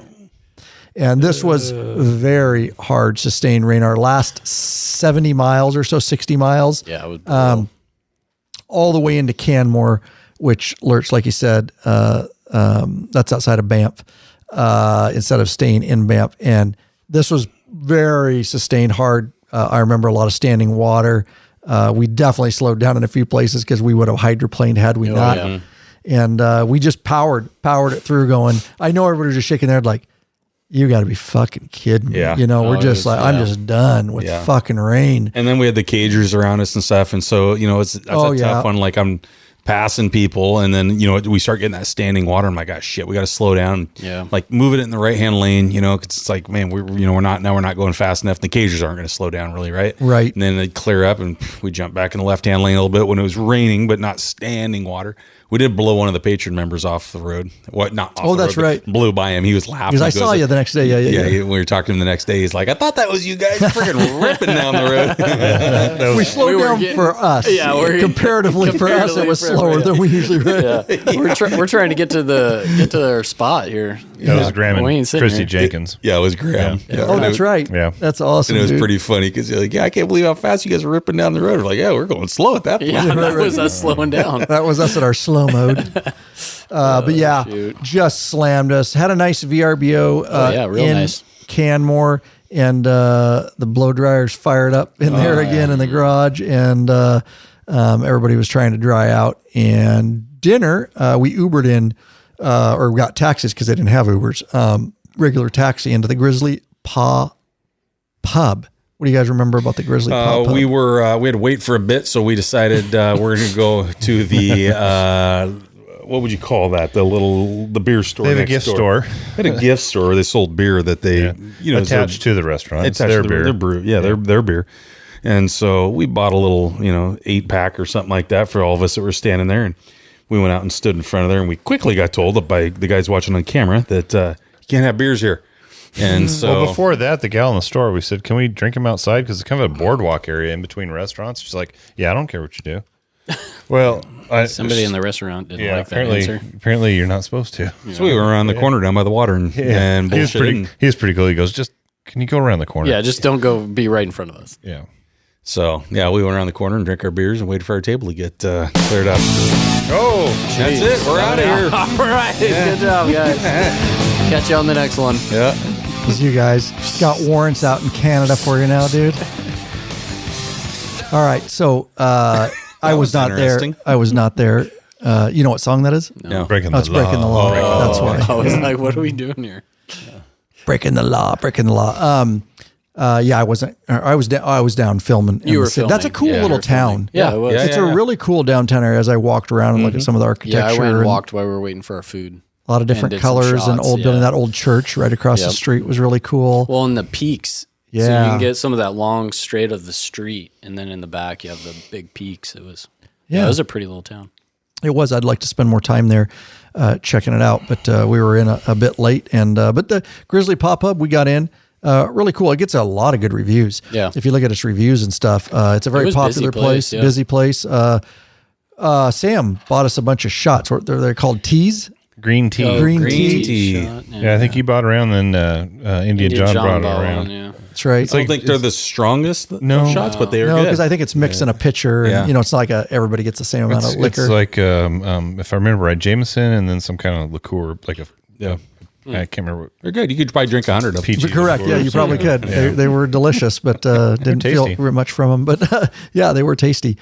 So we had a good time there just visiting, and good food, good service. They got beers on tap and whatnot. Cool inside in that place. So back to the VRBO. This was night one because the next day we were here too because next day, day 8, in which Patron Day. Patron member meetup day ride and event. Did some interviews too that morning. Oh, you did? Yeah. Who'd you Because interview it was that a late morning? afternoon. I forgot you did Yeah. some that morning. I think I did. I went for a massage Yeah, you that were I had out. booked. From a little Asian boy. A little lady boy. Their little hands are so soft. I think it was Indian John. Did I do squid that day? I don't know. Did you? Goat. I'm sending you a picture, right? Speaking of the 16 rods. Yeah. There's one. Send you a picture Oh, okay. Yeah. So, if you want to share it or not. yep. Did interviews before the patron ride. Because, again, that was one of the days where we had a few hours of nothing planned. So, was able to knock them out. I made the last one. Well, we're getting more drinks apparently here. So, Oh, that's you guys drinking your beers out by the lake or that little river or something like yeah. that. That's a good Exactly. time right there. Look at the freaking biceps on that guy. that. Yeah. Sam? Yeah. Yeah. He must work out. Yeah. So patron member meetup day. We always do these. We love our patron members. This is what we call a always a good sanctioned time. event. This started getting planned back in October. Lurch did most of the planning this year on this, communicating with members. It's a sign up event. What's that? Larry Johnson. Larry Johnson from Canada. He couldn't make the event, but he was an integral part of at least giving us some ride options. And then Lurch found the actual place, which we'll talk about. Was it freaking amazing? Amazing. Yeah. Amazing. Yeah. Absolutely awesome. So good. So typically what we do, and in this case, we met up at a location. It was just a big parking lot by the Starbucks and Safeway there in Canmore. And it's usually, I think we met up at like 11ish, and it's a meet and greet, and we get to chat with people. We've done these events so long that there's a lot of members there that have been to other events. So these people are really like, very good friends at this point that we know by name when you Yeah. show up, and you know their history a little guys, bit. though, like Graham. We hadn't Yep. met Graham, I don't believe. We had, because he's been in the we? store. Oh, But you yeah, guys but had. we had. but You I don't guys had think he not. had been at a meetup. Skyler, big kid. What was I? Yeah. What was I thinking of his name? Baby something. Baby Huey. He's a big old kid. He's cool, dude. He is a good guy. Cool dude. Fun talking with him. And then He rode up to the glacier, Salmon Glacier, right after did that. he? I think Yeah, I he saw did. posts He of did, him yeah. up at Salmon Glacier. I saw a post where it was snowing, and I was trying to Yep. figure out where he was at, Yep. where it was snowing. He went up to Salmon. I don't know if it was there, He but I was- saw a picture of yeah, he over posted Salmon that, Glacier, yeah, right yeah. where I Yeah. was. So on Law Abiding Biker though, on the group chat, he had a picture. Like I said, it was snowing. I was like, "Where the hell is this at?" So, he was camping too. Yeah, dude. Yeah. You know, it's like That guy's a raining? machine. I'm Yeah. like, dude, you're crazy. It's like there is no way I'm camping when it's raining anymore. You're like, I told I'm him not doing it. It's 34 miles, 17 miles in, 70 miles out to Salmon Glacier. It was perfect. Yeah, he didn't I was like, care. yeah, I like this guy. He's like, that sounds good. Yeah, he didn't I'm care. going. And then then of course we had some of the old guard, if you will, guys have been around for a long time. We had the Machine, Mark Arnold, the Penguin was up. Penguin came in for the ride. Boy, who else did we get in there? Gary Jackson made the ride. He came all over from Nebraska. Who else Yeah. did we have that was there that's been on a lot of these Brad rides? I think Johnson? Brad Johnson came up from Oregon. Oregon. Oregon, you yeah, go. the chief. Thanks, sir. So I'm probably missing some people. So yell Yeah. at me if you guys can think of some people. And I'm sorry if I missed you, but Lurch has a full list of everybody that was there, but it was good. Good to see everybody. About an hour, and then Lurch had planned a ride for us, which was a beautiful ride. About what was it, Lurch? An hour or something? About an hour and a half. And good little size group, and I can't remember how many total there were. But and then there was a stop by the lake, right? No, there's a park that we just park. Kind of a turnaround. That's so when I got lost. Yeah, right. When I originally planned this, I took the information that Larry sent, and he really recommended the Boundary Ranch where we had our stop at. But the route he had went out through that valley, turned around, and came back. I thought, well, let's see if we can do a loop. So I found a beautiful loop. That's right. I was like, it'd be a couple hours. And then I looked at the time and it said 4 hours. I'm like, 4 hours to go that far? No way. So I started zooming in. It was a lot of gravel roads. Yeah. So Squid didn't lose his shit. I made sure to reroute us. So, but I had a ride plan, and then I also had the Google Maps. And I think Ryan had the ride plan up, and he pulled over for Indian John, hands were getting cold. And so they came down to find us, and the two routes didn't really match up. And so you guys turned around and went back to the ranch. Yeah. We met at the Boundary Ranch, got things squared away there. And everybody showed up after, but it was a nice ride. It was a nice group ride, wide open roads, not a lot of traffic, good views. Yeah. Beautiful valley. Yep. So well done, Lurch, on that. And then he picked what's called the Boundary Ranch for our venue. As far as we had a catered meal. It was amazing. Probably the nicest venue we've ever had to date. So cool. Do you want to tell a little bit about the Boundary Ranch, Lurch? Yeah, it's a ranch. It is a horse ranch. Operating horse ranch. It's been out in that valley for a long time. And the gal that's a couple generations, now, right? Yeah, she's like a second or third generation running it. And when I was looking it up, I thought, I don't know about this place, because they're talking about it's kind of like they could take you out on horseback rides for the day. They could take you back in the mountains for like 6 weeks. They got all this, or 6 weeks, 6 days. But they have all these outdoor adventure things, and a lot of it involves horses. They do Western barbecues and whatnot. But Larry said it's a beautiful place, a big parking lot, and they could accommodate us. And when I called and talked with them, they were just excited to have us come up there. And, so you're like, a group of bikers coming into your horse ranch, you're excited about it, but they were legitimately excited about it. And when we showed up, they came out and took pictures and everything. And they were excited once we were there. Yeah. It is nice to have the name Law Abiding Biker. That helps. You know what I mean? People are like, okay, these guys aren't. They're not the Hells Angels. Yeah, right. Yeah. And one of the things, the gal that I was working with, Catherine, she said that they had just hosted the G8 Summit. Yeah. And it had been closed down. I don't know if I told you guys this. Yeah, you told us that. This is a high-end place. She said G8. Maybe. I thought, I thought it was G7, but I thought it was a G7 too. What's the G something? 7.5. G-spot. Maybe G7.5, yeah. But they had cllosed that road down for like 2 weeks in order to get out there. You had to go through You had to go through checkpoints. That's true. You had to go through checkpoints to get out there. So, anyways, really very cool place. Beautiful venue. They let us put your bike up right in front of the lodge and take pictures. And the food was good. The staff was great. Highly recommend it. Yep. Very, very well taken care of. They have a bar there. You can buy drinks and stuff. And then, of course, we provided the catered meal part of it. And it just had good, bikers connecting and networking with other bikers. And luckily, a Cowboy this year did it again. And he basically took photos for those that wanted it out front, right? Yep. You want to talk about that a little bit? So we started this last year. So this is year 2.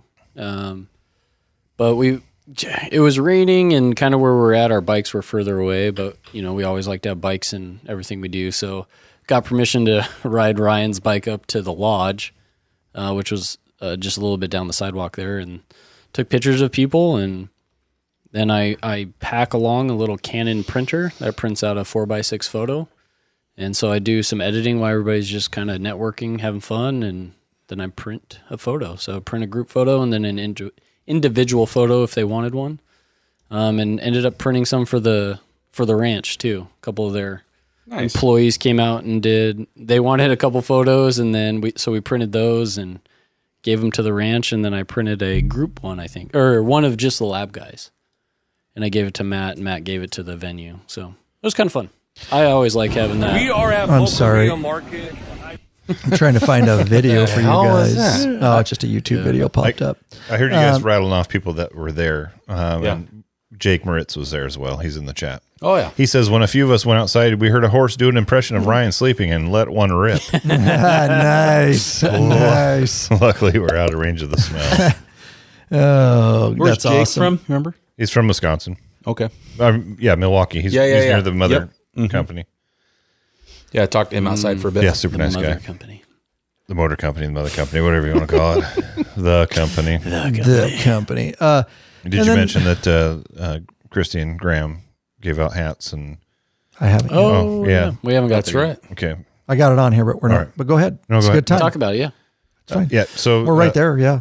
We a lot of times we collect T-shirt sizes because in the past patrons have made T-shirts for the event. And this is unexpected. We didn't know it was going to happen, but Graham and Christy Jenkins came up with a hat. Ryan's going to kind of display some of it for you guys. But it's red and white for the Canadian flag. 2025 Lab Patron Ride Banff, Canada. Very cool hat. Also came up with a patch for those that want to put patches on your vest, and then a sticker. There's the patch. Very nice. I'm putting it in front of the camera for all you regular audio listeners for our live Very Canadian. patron. Very nice. This is very nice. Yes. And then a sticker that's real similar to the patch. If you want, And it's reflective. it is reflective. So Graham and Christy have a trucking company, and a lot of their Jenkins trucking stickers are reflective. He is a log truck driver. Yes, yeah. Crazy. Yeah. He's got some crazy stories about wrecks he's had, rolling rigs and shit like that. He's a fun guy to talk to. Yeah, he It is. is hilarious. Yeah, I enjoy both of them. Super sociable guy. Yeah. Yeah. Easy to talk to. Yeah, I sat at a table with him and ate. But yeah, Oh, it's very nice. I just showed you guys the stickers and hat there so you can get a look at it. But yeah, thank you, Graham. That was very, very That was awesome. He did that. cool Yeah. that they did that for sure. Added to it. And yeah, that's just the kind of community that has been built here. And yeah, I had a good time there. There's also a really cool back room at the Boundary Ranch. And it's like a museum. Just full of taxidermy. Right? It's just full of taxidermy, and they've got an old teepee. I guess talking to him, that teepee's been used in a film. Yeah. Yeah, that was right? in The Revenant with there you go. Leonardo DiCaprio. There you go. Yeah. And it's just, you're like, what is this doing here? It's like a museum. It's like crazy. And that's when you realize the scope of that place. It's like probably the money. It's probably the largest collection of sheep taxidermy in the world. It's insane. Wow. Yeah, it said the biggest one in North America. Well, there you go. Crazy. I'll say the world. And another fun fact is that's where Cowboy took number 12 and 13 rods. Took what? 12 and 13 rods. Oh, yeah. Oh, okay. In Of the TV. 16. He's almost done with his, he's got 3 left. Getting close. We got a couple more days. Nice callback. So I interviewed her, which we said it was her dad and stuff, right? She's third generation. But I got to do an interview, which may or may not make the film, but it was really cool. She gives some better history than we did. She's She knew it. owner of the Boundary Ranch, her dad. And she told me to watch, and I never did. So I pulled it up. We can't do a lot here because it's long, but this was 13 years ago. Nice. And this is Guyana Buffalo, and this is her dad. And I don't know if this is a movie. How long is it? This is just multiple 203. episodes. So we just got to watch this real quick and see what this is. I haven't watched this, so we got to see what this is all about. So hang on a second. We'll get through this ad.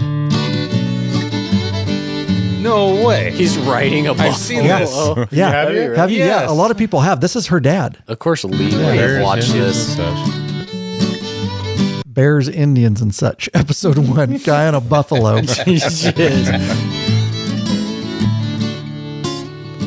One day the guy on the buffalo.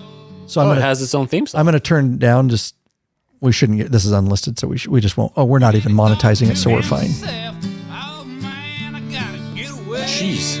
Jesus. Oh, Just- don't check. Oh no, he's Oh shit. Oh, shit. Oh shit. Jeez, he's just singing what's happening. Yeah. I guess he got attacked by that bear. I don't know why. It's not like he's chasing it on a buffalo. Oh, my Lord. That's awesome. When was this filmed? This is videos says was uploaded 13 years ago. Looks like it's filmed in the 70s. Right? 80s, maybe. It's gotta be. That's awesome. I wonder if Oh my I gosh. almost wonder if there's no Ron real wants to sound ride a of that. buffalo. I wonder if there's like no sound of that video and somebody decided to make a song and just sung what Sing they whatever saw. happened. Right? Run on the stump. He broke his gun on a stump. Step on your foot. Yep. Ouch. Don't wake up. Oh, you don't. What is happening? It's ridiculous. See it live in concert. Yeah, I think you're right. I think they might. Yeah, I just went and sung it to I'm what they were trying to watching. see 10 million views. Oh Joe shit! Mo- The guy in episode 2, he's getting attacked by Attacked something. by what, a cougar? Yeah, I guess he really. Well, I She know said he them do it did. He tonight. like got hurt Yeah. really bad. Well, we got to watch that real quick. Well, I'm not surprised. He's The guy in the chasing buffalo animals got around on a attacked buffalo. by a cougar. We're gonna skip around. A baby. there Where'd she the is. baby That's come her. from? That's her. Keep the baby afloat. Keep the baby. afloat. Why Yeah, I is he- think somebody just added the Yeah. music to some Why comedy did- band. why? Keep the baby afloat. Still pretty good. There's a cougar. Orphans, cougars, and whatnot. Oh, that's a varmints. Jeez, Louise. I'm Too so good. confused. Yeah, I'm very confused too. She told me, and I tried to understand it. Yeah, this is all these guys. I don't know where the original. This is all this Jomo, and they're clearly Interview with a guy on a buffalo. There you go. 'Kay. So that must be her dad, Yeah, he's singing again. Joma and the Possum. 3 or 4 of them loose with the buffalo and see what happens. See what? Yeah. So they're that's at the lodge. Obviously, that's right where I interviewed her. They I think. naturally would attack. Yeah. Yeah. Did you ever think if this thing moves the wrong way and I fall off, I might just get eaten by a wolf? Well, I'd worked with those same wolves, Okay. and some I could work with, and others they would They would try to. treat you the same as a buffalo. You're also animal trainer Right. and stunt. Yeah, stunt animal trainer. She told me all this, so it's legit. Oh, dude, that was like a. Somehow. Was it Normally it- mauling him? You know. I don't know. Anyways, Jeez, Louise. Crazy. yeah. So I just wanted to look that up. I had not researched it, but I made it in the notes. So yeah, if you want to go see Guy in a Buffalo, I don't know where the original is, and I think they're making songs for it. We haven't done enough to. I'll research more tonight, but it's got me intrigued a little bit. But anyways, yeah, that was Man on a microphone. Man on he's a moving microphone. his mouse and he's talking to the camera. drinking his whiskey. Drinking his whiskey. He's talking about stuff. That's funny. Yeah, so that was the Patron meetup. Very successful. Oh, yeah. Great Charles Wilburn, I do want to say, longtime Patron member. Dakota. Yep, from Minot, North Dakota. North Dakota. Yep. And he's been at a lot of events. Great guy. Always first in the food line. Always just, I gotta say, because I'm always fucking with him. He goes, every video you edit, I'm always in the food line. I go, well, you're gonna be this one too, bro. Nice. Because I'm fucking. I don't care if you were last. You're gonna You're gonna gonna show be you as first. He's got a great sense of humor, and we've really become friends with him. But he just put 400K on his Harley Davidson, 400,000 miles, no major, right, top Yeah, end work, no, nothing. And he made a patch, and he gave it to me. And It's over there. oh, can you grab that that other one? patch, The Lee, round one? so I can? Yeah. So I'll show you guys this patch. But what he did is, at the time he hit 400K, he took a picture of his odometer, speedometer, his whole clusters there of gauges, and then this is actually it. And he had it made from there into this patch, and you can see that's the actual mileage that he had. That's what speed he was going. That's the date. Yep. Chuck Wilburn. That's what his RPMs were. That's a perfect replica of how That's kind of cool. it looked. Yeah, check it out. That's it's awesome. pretty cool. So memory. yeah, he presented that to me, and I told him we're gonna put that on the wall here. I got to get some Velcro and just stick it to the wall somewhere behind me. So that's fun. That picture you're looking at literally will be a good memory someday. Oh yeah. When I'm all shrunken up and small. I was showing a picture of us So- drinking our beer down by the river. Oh, gotcha. Yeah, old Dakota. One time I head out fishing every year to the northwest corner of Washington State, a place called CQ. Go up every year for like a week. And I think it was 2 years ago now. I'm heading up there, and all of a sudden, freaking old Chucky is going the opposite direction. I knew he was in Washington somewhere, and I'm like, shit, that was Chuck. He's 1,500 miles from home.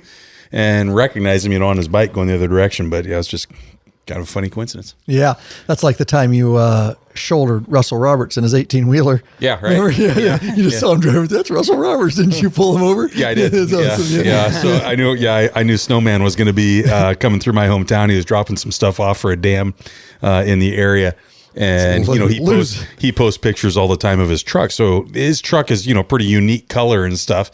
And so I saw it go by, and I'm like, "That's frickin' the Snowman." That's Snowman. Get and him. I was working, so I put him on the curb, and he was telling me later, he's like, he gets pulled over. He's like, "What the hell am I getting pulled over for?" And then he goes, and then I see you walking about halfway up the truck. He's like, "Oh shit, it's Popeye." Remember you sending that picture, dude? Yeah, that was funny shit. Yeah, we missed Snowman this year. Yeah. The first one he hasn't made. So second one he hasn't made. That's right. But hopefully he will be back next year. I know he's been really busy with personal stuff. So awesome. But yeah, great event. We got back, and this was the night Lurch decided to grill some more steaks, and we had it was just a dinner at home and drinks. And this was interview last one in which I did the old spin-a-rooney. Yeah, buddy. On me. Cowboy. So Cowboy's, he's got 2 cams set up. We got mics. These are proper interviews. He's been doing them multiple times, and it was my turn to get interviewed. So we sat out there, and he had his cam set up, and I did my whole interview and answered all the questions. And ran my batteries dead. Ran your batteries dead. We were out there way longer than anybody else. Those were long. We were out there an hour, I think, for you. Is that right? Yeah. I was thinking that's why I was trying to look back. I was like, why did my batteries keep dying? They were brand new. And then when I tried to put them on my computer, I'm like, well, we were filming for over an hour. Yeah, damn, dude. Because the other interviews I looked at them, they aren't that long. No, they're 15 minutes. Yeah, well, ours are fucking. You just kept talking. It was blowing out. You just kept me asking questions. That's weird. Yeah, no, it was great. We were just having it. I mean, that's cool though, where it turns into like.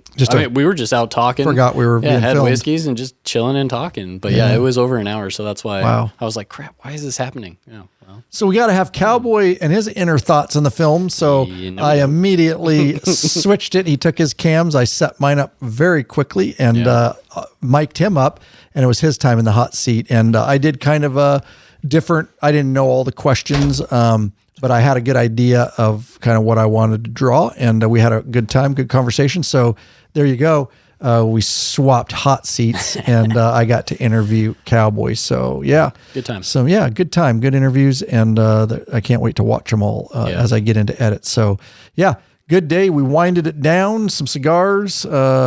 Some of the guys here decided to play hide the sausage in the hot tub together. Oh yeah, I just watched from the sofa. But yeah, over there jerking off. Over there just jerking each other off in the sauna or sofa or something. Jeez, that threw you for a curve. I was like, dang it, got him. Yeah. Got him. Dang it, fucked with his head there.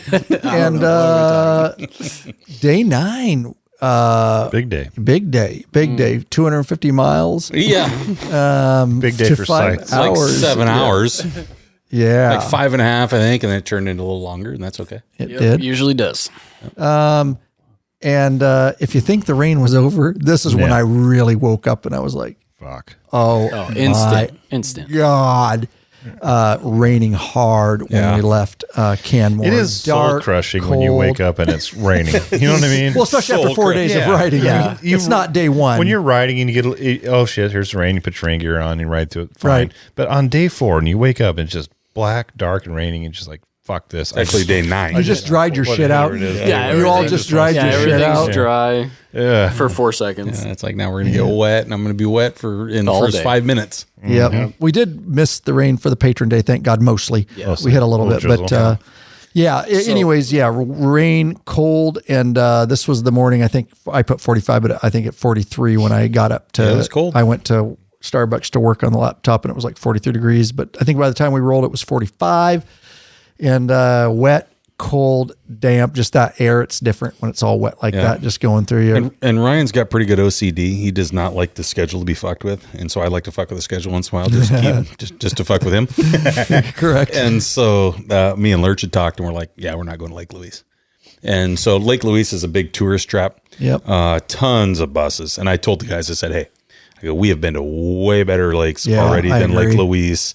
We don't need to see it, guys. And like literally they roll tour bus after tour bus into Lake Louise. And so we said, like, we're not going there. So yeah, Ryan showed up back from Starbucks back to the VRBO, and I'm like, yeah, we're skipping Lake Louise. I think I kind of a little bit expected it because me and Lurch had talked about it before because we got an email from somebody that knows shops in the store. I can't remember if it was a patron or not. And he gave us a rundown because he lives up there. And he's like, listen, we were just there. Traffic. We waited an hour and a half in a car line. So we'd already, I wasn't extremely surprised. And you're right. We did see way better stuff than Lake Louise. The neat thing about Lake Louise is the color. And honestly, the Emerald Lake, Bow Lake, all the lakes we saw have that color. So the biggest, other than that, the biggest thing is the hotel. The hotel looks like a castle. Yeah. It's neat. Right. But there's 7 million people walking through it. Tour bus after tour bus. So it's not worth me getting pissed off over. No, and I've been there, and I got to tell you that I would definitely go to Bow Lake and Emerald Lake 100 times. Emerald Lake was unbelievable. Emerald Lake, we'll talk about, gorgeous. Yeah. But those two are much more beautiful than Lake Louise, honestly. Honestly. No bullshit. I can agree with that totally. Skip. Top tip, skip Lake Louise and do some. If you're going to see the others, Yep. So we skipped that and we went up to Taka Falls. Taka. We went up there instead, and it's a windy sumbitch at a certain point, and in the rain. Yeah, in the rain, and it's got 2 switchbacks. Got a couple switchbacks. You got a freaking you got to take a couple real tight corners, just a tiny one. But you got to take a couple real tight corners to get up to it. It's a small one. And the next one will be tiny too, and then the next one. And a lot of tinies he'll take one one too now. Filling up whiskeys if you're wondering what they're doing, audio folks. I noticed that Ryan's was a little bit low, so I offered. I didn't force it on him. I offered. He said no, but Lee saw it. I'll take a tiny one. So anyway, real tight couple switchbacks, get up there, and beautiful area. I mean, absolutely freaking amazing little waterfall. Just a little bit more than that. But you might have given me a drop. So you get up there and we hiked up even though it was raining and shit. But yeah, still just the same, beautiful area. We got some nice footage. And, it would have been nice if it wasn't raining, but it made for cool footage. And at least the clouds were high enough that we saw the top of the falls. Taka Falls, amazing. Totally worth it. It would have been, that road would have been so fun if it was dry. Oh, yeah. And sunny. Yeah. We had 2 people bag out, Sam and Squid, and I'm not kidding you. Oh, I was going to leave that out. One nice guy. Oh, yeah. That was a tight corner. Well, they didn't go on the gravel either, and Goat didn't, but Goat went up this. And it's not a big deal to most of us, but certainly if you're not completely comfortable, they are, sharp corners and it's a lot of elevation. There's 2 of them, but once you get past the switchback, it's all just a windy 2-lane road. Taka Falls though, that was epic. And I got some great shots. Beautiful. And I know you did too, Corey. So worth it, just the ride. And if you get a non-rainy day, even better. Yeah. Because those corners are pretty awesome. And going up, it looks much more severe, that corner, because it is tight and it is uphill. But going downhill, you can see the traffic. It's pretty easy going downhill. So the downhill traffic stops. They let the uphill traffic go. Right. So and even on that is I'm taking that road the first time ever having seen it. Right. If I had taken that road now, knowing how it is, I would swing that thing way wider. Yeah. And it's just a normal, kind of a hairpin turn. I went back down to get Sam and I showed him all that. I'm like, you just treat it like a big wide corner. Don't cut it off. And it's the same. It would be difficult if you cut it tight. Yeah. Just because the way the roadway's laid out. And not knowing how it went up, when I first came up, I'm like, oh, shit, because I'm hugging my inside corner like a lot of times I do because I don't like to get hit by cars.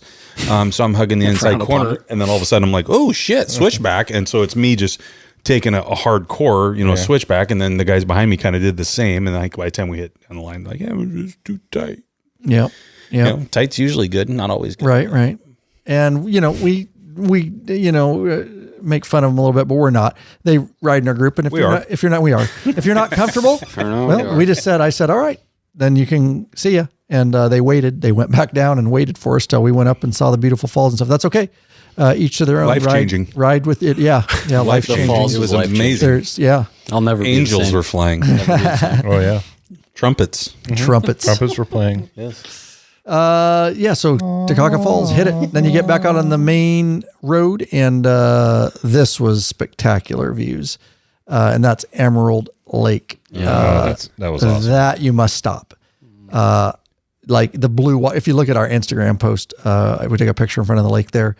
It's beautiful. It is very touristy. I will just tell you that right now. Not half as touristy. Right, correct. Have you been? You haven't been to Lake Louise, right? We rode right by it last time we were in Canada. Yeah, you would. This is nothing like Louise. I mean, It's it's still busy, but It is a tenth. Yeah, I was going to say 20 Yeah. times more than Lake Louise. Yes, But easily somewhere between 10 to 20 times. Yes. Yep. People. Yep. Nothing compared to Lake Louise. So I hate yeah, to say that because you're going to freaking promote going there Yeah. promote going where? to Emerald Lake. It is literally a 10th to a 20th. Yeah, I believe you. Lurch was saying Right. as many people. Like there's just Totally, not yeah, I believe you. nearly the amount of people. And you go to Emerald Lake, there's not nearly the amount of people. Freaking you go sit down at a bar or freaking lunch and not nearly the amount of people. You can park. Yep. I mean, not waiting an hour and a half to park. Right. So way better. And you know what else they have that's delicious? They have a smoky old fashioned, which we'll get to, I think. They do. Yep.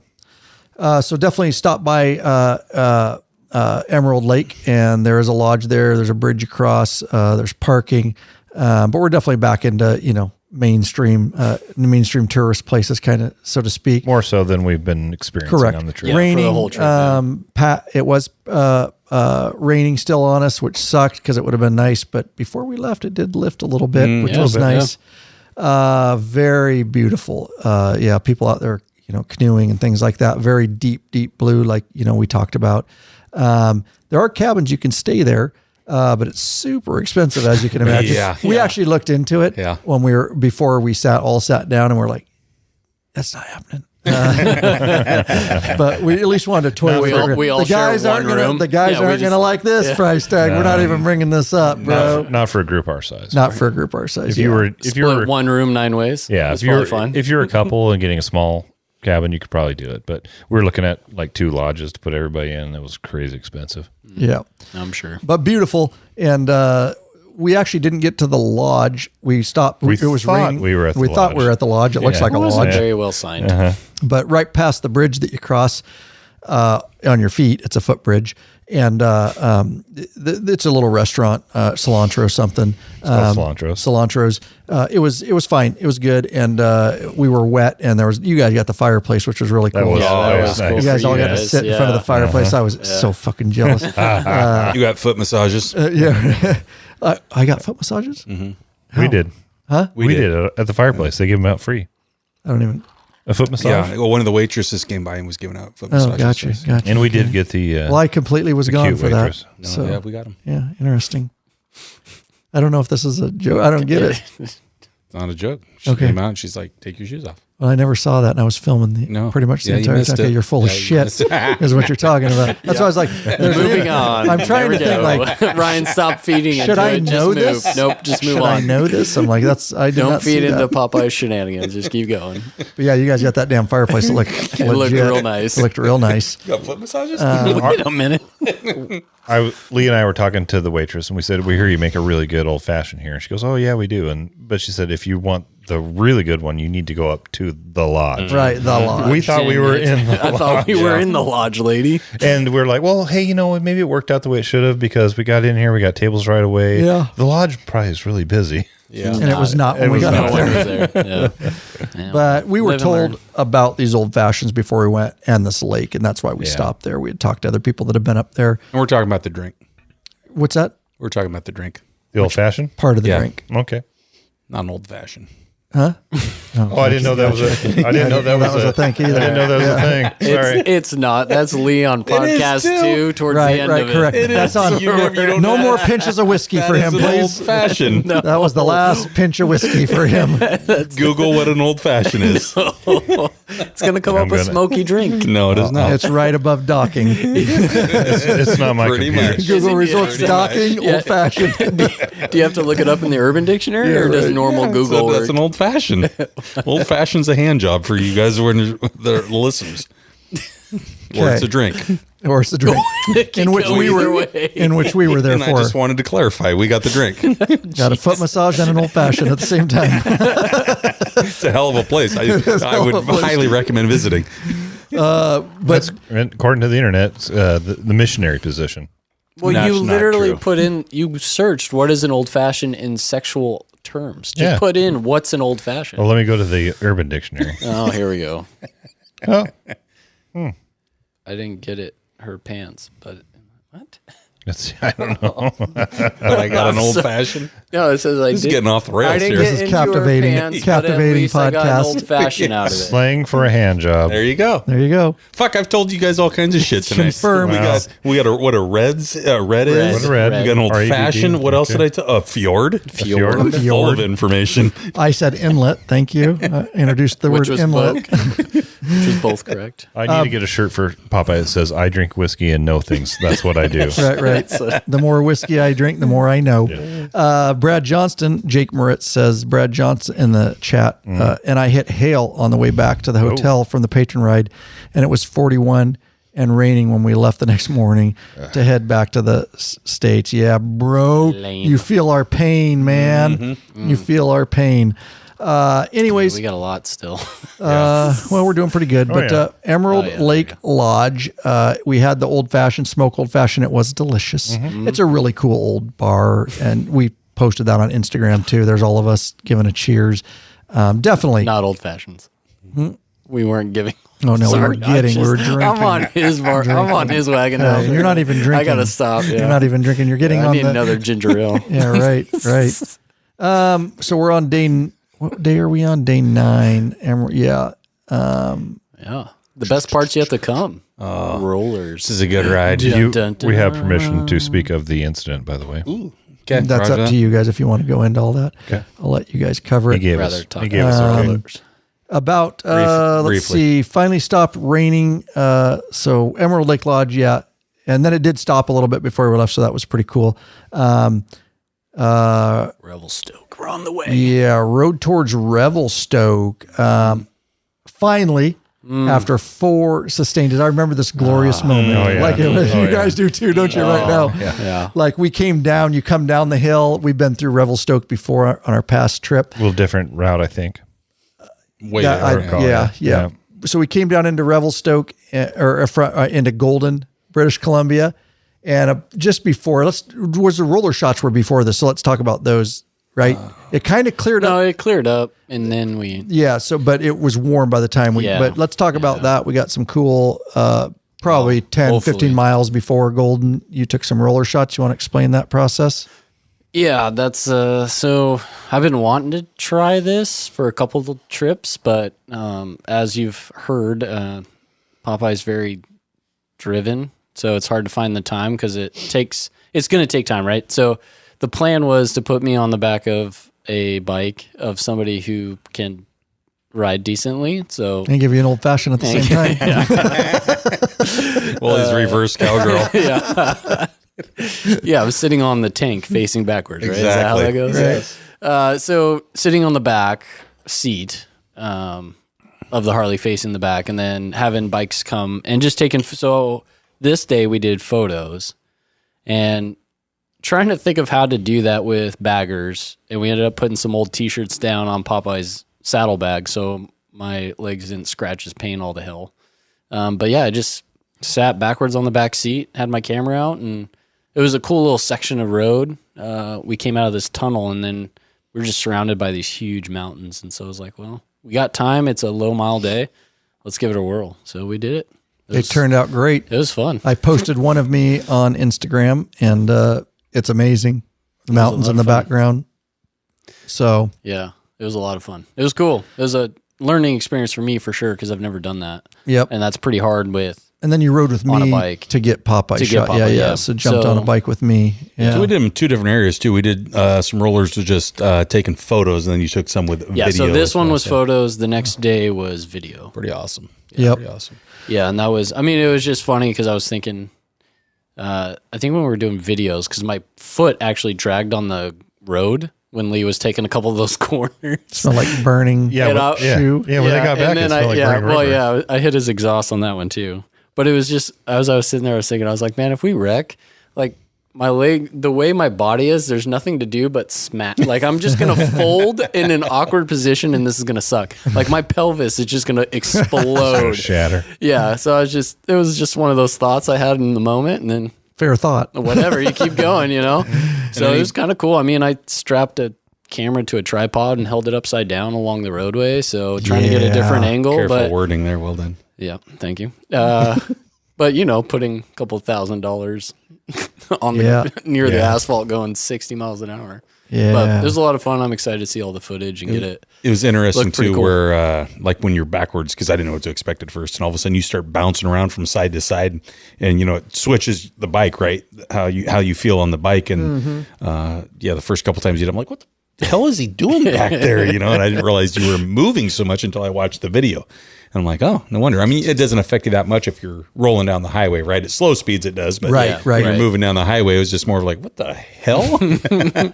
Yeah, it was cool. It was fun. Glad we got to do it finally. Yeah. And what I meant by that is like he is leaning like way to the side of the bike. He's backwards on the bike and he's leaning well over the saddlebag and taking shots. It's pretty cool. Yeah, we got some good behind the scenes shots too, Yep. so that'll probably make it at the end credits, a couple of the films and stuff. A lot goes into getting these shots, and this was next level. But we'll talk. Yeah, we got some video shots too later. But the pictures turned out really good, and I can't wait to see all of them. We just edited up a few of them, and they were spectacular so far. So, the rain had pretty much stopped by now, and this was the glorious part, dropping down into Golden BC. It was finally like warm. Yeah. Like, sun was out, guns were out, and it was guns warm. were out. No It's guns were Canada. out. Yeah, you're right. You're right. Knives were out. Knives were out. Sharpened sticks. We had them. Sharpened sticks, yeah. But we dropped down. You hit the gas station there. We've hit that one before. And as you're dropping in there, and finally everybody was comfortable enough to de-gear. And fuck, the rain gear, we were hoping this is it. Because we were looking at the weather ahead, and it was looking like this was the end of the rain for us because we knew what areas we were headed to. And it was glorious to put that fucking rain gear and coats and all the shit away going, I think we're going to have the last days of this trip is going to be just absolutely glorious. And from there, it's not too far, partly cloudy the rest of the way.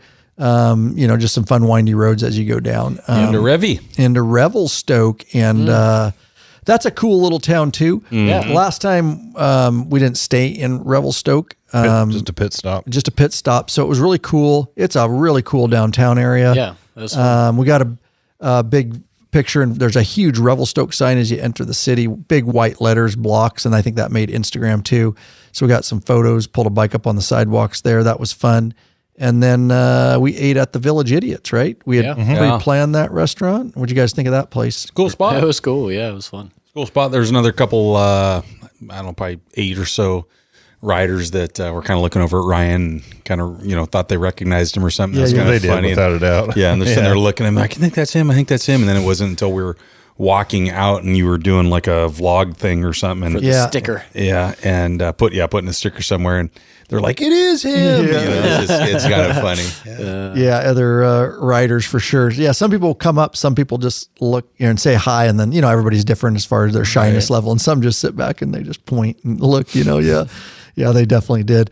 We did leave a sticker there. That's a cool bar. If it's like probably during ski season and stuff, it's crazy. They got old backs of chairs or snowboards and stuff like that. It's really fun to look around. Stickers everywhere. We placed our sticker and Right near the that bar. one right near the bar. So if you find it now, before One in the bathroom too. Oh yeah, that's I put right. one in the bathroom. That's by right. The mirror, or I think it was maybe on the towel dispenser. Yep. You can take a picture of that one too with your pants up, please, and tag us in a social media post or leave it down. Or don't. I'm not sure that was necessary. It's your Instagram account. Do as you will. But yeah, a couple stickers in there. And Village Idiots, fun place. The food was good. That was the best burger. We waited. I think Pizza was legit. me and too. you Oh, waited the to get a pizza was burger, super right? good. That night we're like, all the other places, we're like, Yep. I think I can actually get a good burger here. So I chose that place to have a That burger was the on first the trip. time. Yep, I think we had a burger and it was talked awesome. about that. It was awesome. Fries were good. I mean, that was a good. I don't eat a whole lot of burgers unless I know it's going to be a good burger place. That's kind of what I usually look at. I agree. Yeah. And they got some outside seating, but it was really fun. A lot of beers on tap and things like that. So the Village Idiots, highly recommend it if you're in Revelstoke. Yeah, that's so, cool. Day 10, and then it's a wrap-up day. Son so of a bitch. we are winding down, but I think we need to talk about this real quick. I'm sitting on a butt buffer Why right don't- now, buddy. I had a you sore are- and achy ass sitting here doing the frickin' podcast. You did, dude. You know what I had to do? I had to go out and get my butt buffer off of my Harley Davidson motorcycle. So instead of doing this ad roll, why don't you just before the last day, because you're close to the end. You have an opinion of the butt buffer at this point, so go ahead and give your opinions. Hey, so I've been riding for a major trip every year for almost 15 years. I think we decided 14, 15 years, something like that. Tens of thousands of miles logged. And I know that Ryan and law-abiding biker have been pushing the butt buffer seat cushion for, how many years have been running that thing now, Oh, Ryan? God, I don't know when we brought that to the store. It was 6-7 years ago. We took it out. It was Sturgis 10 years ago. So 10 years 75th, ago. yeah. Okay, so 75th. Been So that 10 years far? ago. Fuck. So for the last 10 years, they've been pushing the butt buffer, right? And I'm like, I don't need that thing. Here's his text. It says, guess I'll give that butt buffer gimmick a go.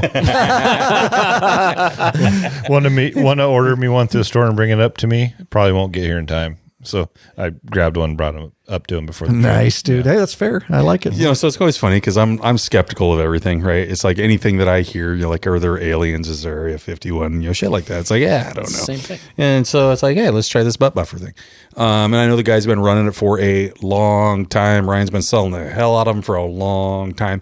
And I even hear guys in our group going, these are, like they're good. And I'm like, nah, I'm running a, Mustang Super Touring seat, pretty good seat, and this one actually came off my old bike, so I've got well over 100,000 miles on this particular seat, and I'm like, it's a pretty good seat. So I decided, hey, I'm going to give the butt buffer cushion a try, and I'll tell you what, it is an absolute help. Gets rid of some of them hot spots. You can move around on it. Does not move on your seat. There's nothing slick about it. Like you can take a corner. Thing feels like it is still sitting. With the bike, you do not notice that it is an accessory to the bike. It attaches to the seat very nicely. Never once did I feel like I was sliding off of the seat. It just feels like it is part of the seat itself.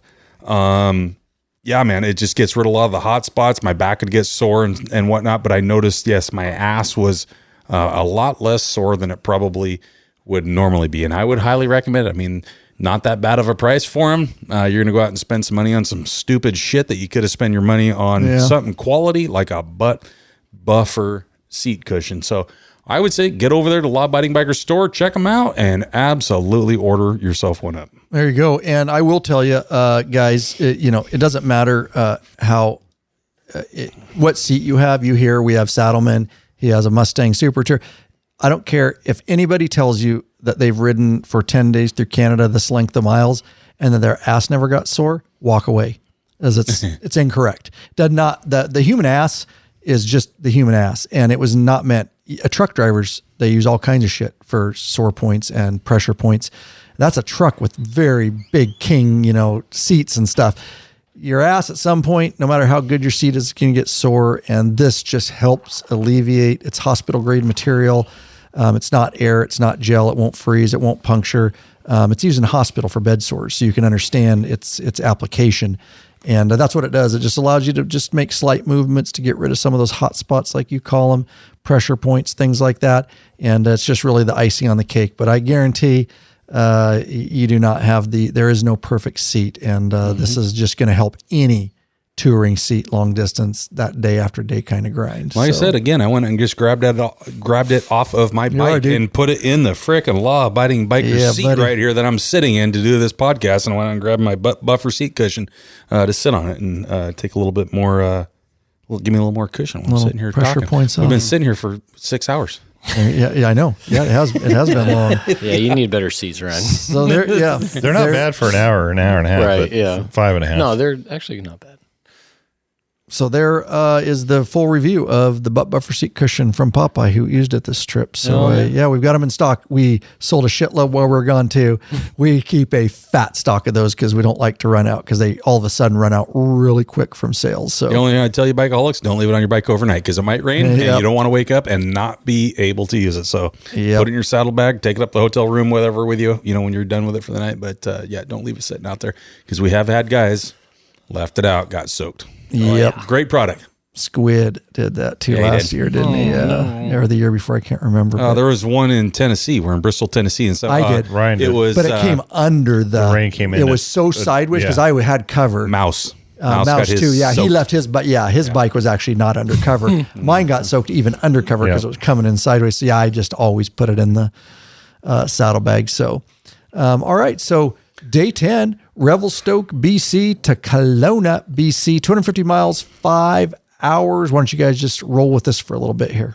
Oh man. So this was one that in the morning we got up and we started looking at it. And so, I mean, the one thing about like Harley Ride Planner right now is it's all dicked up. Like they don't, like me and Ryan had talked about, is they don't care about like upgrading it. They're just not going to do it.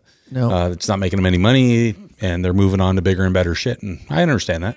And so, You're speaking probably of the GT and the GTS, right? Or is Ride Planner in general? It did good the whole trip except for this day. Okay. But you know, no, it did not. Not on my bike. Right, I got my a bike, it did I got a 29 perfection. Street Glide. Yeah. So as far as the boom box goes, it's how it's communicating with Right. the boombox, right? Yep. So how it's communicating with the boombox is not coming up correct. Ryan said that his would come up correctly. So I would actually have to go in with like Google and change where we were going to make sure. And I'm usually running 2 or 3 different GPSs anyway up front. So on this one, it really had it kind of messed up. And so we had to make a Google ride plan, I believe is what we No, went I made by. a Rever. You're correct. Yeah, Yeah, went that with Rever. morning. Yep, went with Rever. Went and changed it up, and we were on just outside of Revelstoke. We jumped onto Highway 23. Now, I've ridden this thing probably, I've been through here 4 or 5 times at least, I would say, from Revelstoke down to Kelowna. I'd never been on this route, and I would highly recommend it. Yeah. You can make it from Revy, that's what a locals call it, Revy, down to Kelowna. Probably like 2.5 hours, something like that. I think it's really not that far. If you stay on Highway 1, if you get off on the way that we went, it's about 5.5 hours, and it is absolutely flipping amazing. You come out of Revy and you jump onto Highway 23, and it starts taking you in a. You can bring it up too. It's hard on here. Yeah, I just said it's 24. Okay. 24. It's Highway No, 24? no. Point. That's 20. Point. Okay. Point. Right. It's hard because this doesn't zoom. is. So if you guys want to get the highways, bring it up Yep, there. we'll do. So it starts out outside of Revelstoke, and I mean literally right outside of Revelstoke. You come across the headwaters of the Columbia River, which is crazy. See, it's got it screwed up. This is what happened that morning. Yeah. Sorry Yeah. to interrupt you. See, this is what happened that morning. Yeah, we So pulled it up and looked at it and went, what the hell? I'd have to go to. Do you want me to go to? Do you generally know it, or do you So want me as to they're go? looking at it, they will. You have to bring it up. But as they're looking at it on the map, even it's got it all dicked up. Yeah. And so that's where they're bringing up that morning. We were meeting at Starbucks, and actually, amazingly enough, we had kind of a late start, and then so I got there early. We are gonna have some coffee and some breakfast and shit like that with Ryan and Matt, and like, oh, it's all messed up, and trying to get it plugged into my system where we could follow it. And so I said we ended up having to go to Rever, but just outside of the headwaters of Revy, then Highway 23, and we started following that like in a southwest direction. Absolutely amazing because you get away from all of the truck traffic, hardly any trucks out there, and you're kind of following along. I don't know if is that a lake or is that a river there, Matt? I kind of see It's a river. It's a river. just And you're on widens Highway out. 23 south Is that out of part river. of the Columbia? Does that look like? Yes, Or it kinda is the opens Columbia, I believe. Yeah. Opens up a little bit wider and stuff in that area, but still like a smaller river. Doesn't have little tributaries and stuff coming into it quite yet. As down into our area. Nice and windy. You're out in the countryside, hardly anything out there. And then you end up on a ferry. Yeah. So here it is. It's I got Highway it up on. 23 that we're riding on, and they Yep. refer to it as Arrowhead Lake, although it's It's upper Part of the Arrowhead Columbia. Lake and then lower. Yes. The second ferry, the first ferry is upper Arrowhead Lake. The second ferry is lower Arrowhead Lake, So we're cruising along, and we end up at our first ferry. which you dive into a Galena, if I remember, if this will pop up. It's Galena, Galena. I do remember. I don't see it here. But That's the name of the town. That's where you're crossing into. Yeah. Okay. at Shelter Bay. Yes, at Shelter Bay.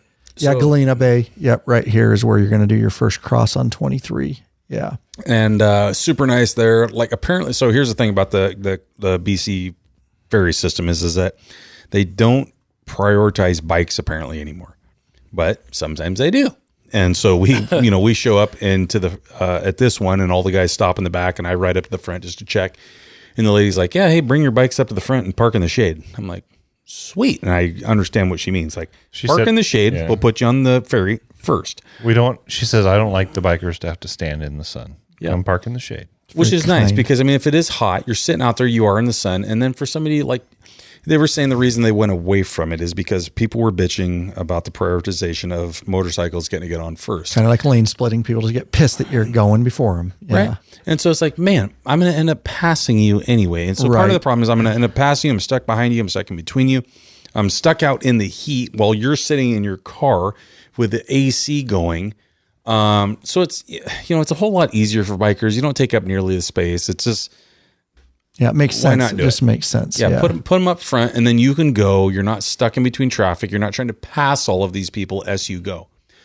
So anyway, after you pass, that ferry at, what we say, Galena. Yeah. And you're south on 23 again. Still continue south on 23. Beautiful riding, some nice curves and whatnot.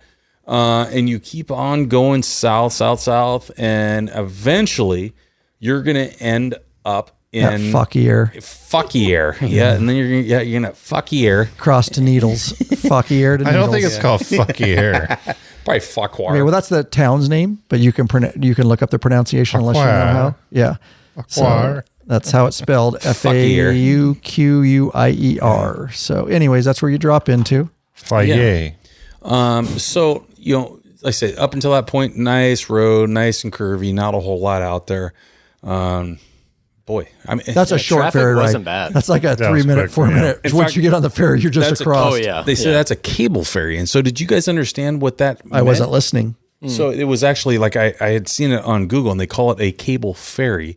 And so there is some type of a cable that is attached to the boat. And I don't know if it's a cable. Oh, I didn't see that. That drags you back and forth. Those used to be above. On small crossings, those are above. Well, did you guys notice that there really wasn't like an engine that was powering us from behind? We were talking to hippies in a van. Yeah. I did not pay attention at all. We were busy with hippies in a van. Skateboarders and hippies. We'd have to look at that when you do the dock, because I didn't notice like a motor kicking up churning water from behind. No, it's not like that at all. And I think it might be an actual like cable that runs across there somehow, and I don't know if it winds up from shit. I don't know. But there is something about, and you could probably Google that, Ryan or Matt, of I'm trying to figure out how to pronounce Faquier.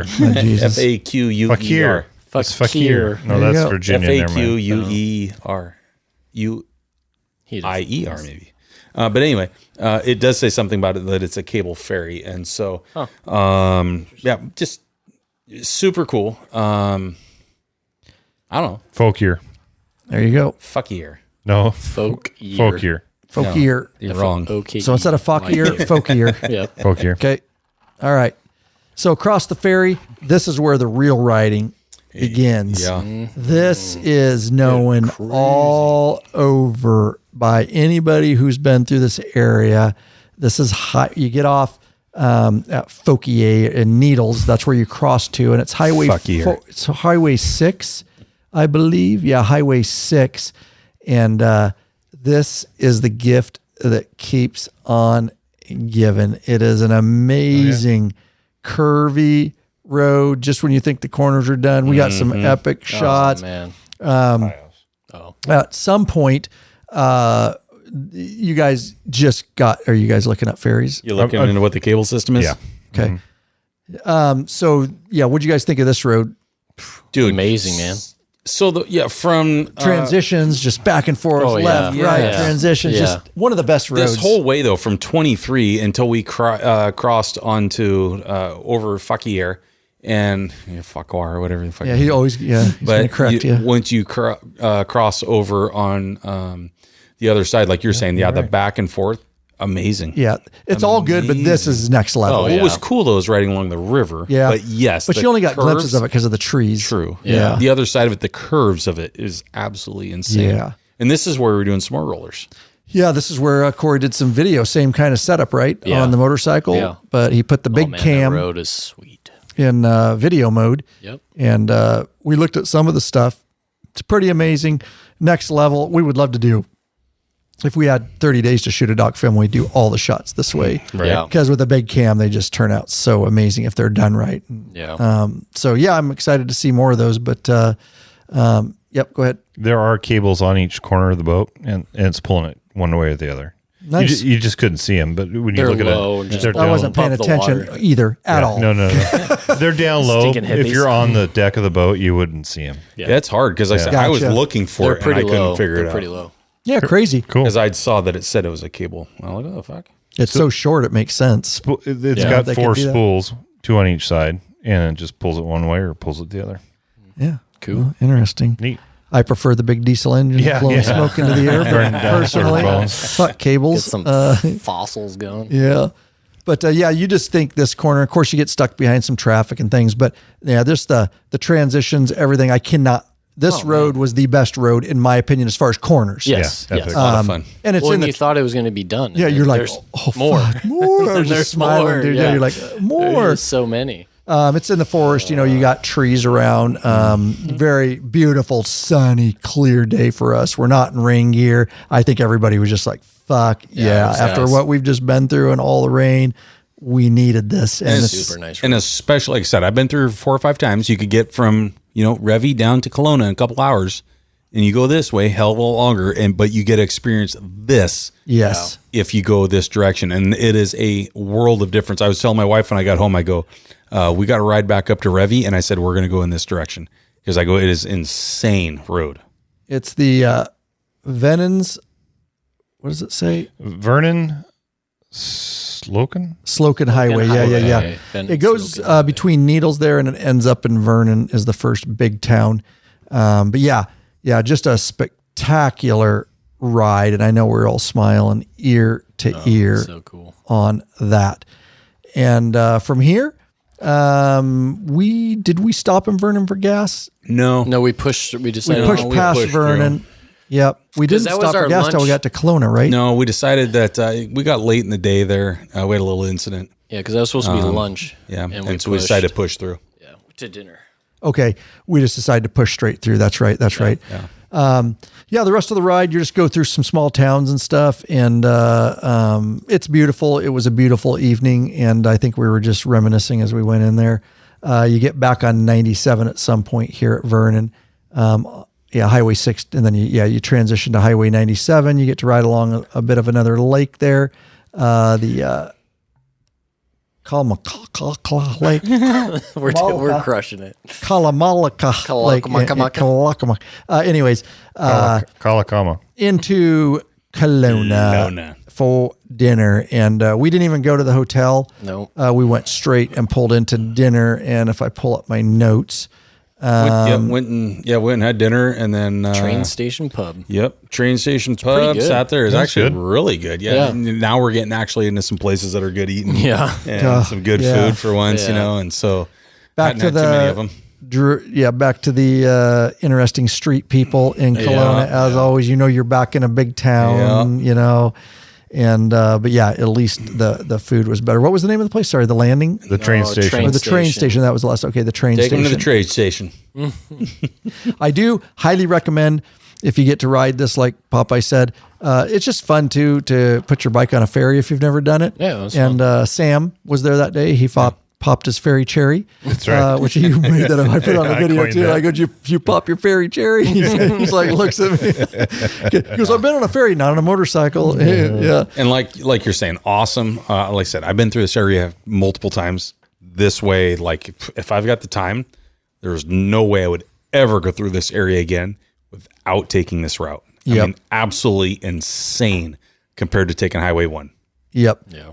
Make the time to plan your route so that you Yeah, can do it, because you're just sure. completely missing out. And we talk to people, that road is really, really well known. We talked to I don't know what agency he was with. Mountie. Mountie. Mountie. But he said the massive amount of bikes Yeah. Yep. that come through that area is pretty Yeah, and he says they have at unbelievable. least one fatality in that year. Is that what he in said? that area Yep. every year? Yeah. Yep. He says, yep, every year they have at least one. Yeah. And actually in certain corners, he was saying, is where they have them. He knows the corners and everything. Yeah. Wow. Yep. Well, bound to happen. Yeah. Yeah, well, like all roads that are super, just like Tail of the Dragon, how many do they have? These popular roads. Not that this is funner than Tail of the Dragon. There was very little traffic, very little traffic. Definitely prefer that over Tail. The problem is you get off the ferry, you got two choices, like Popeye. Either get ahead of them or stop and just wait for everybody, because you're never going to pass on this road enough to get around. So if you want to have fun on it, give everybody a 15-minute head start, and then you go, or get ahead of them off the ferry if you're in front of the ferry. But Kelowna, BC, we've been there before. And like Corey was real quiet about when he just said, he goes, that's a road that is better than Tail of the Dragon. Oh, I think so. 100%. So and you don't have all the traffic. So like if you're out in this area, you're up in BC, up in where we're talking about Revelstoke, Kelowna area, go ride that thing. That is better than the Tail of the Dragon. For sure. Absolutely cannot agree more on that. There's a lot of roads better than that, especially when it comes to traffic and the road we hit after that. So there's no signs here. There's no people on the corners taking photos. This is just a badass highway in the middle of fucking nowhere that you can ride. So we get down to the train station there, and then we got to transition over to our hotel, and that was an interesting one because they've got like sections of road that are closed off, and we're like, why in the hell do we? And I don't know what you would do if you were in a cage, because we're trying to figure out where in the hell the hotel's at. How do we check in?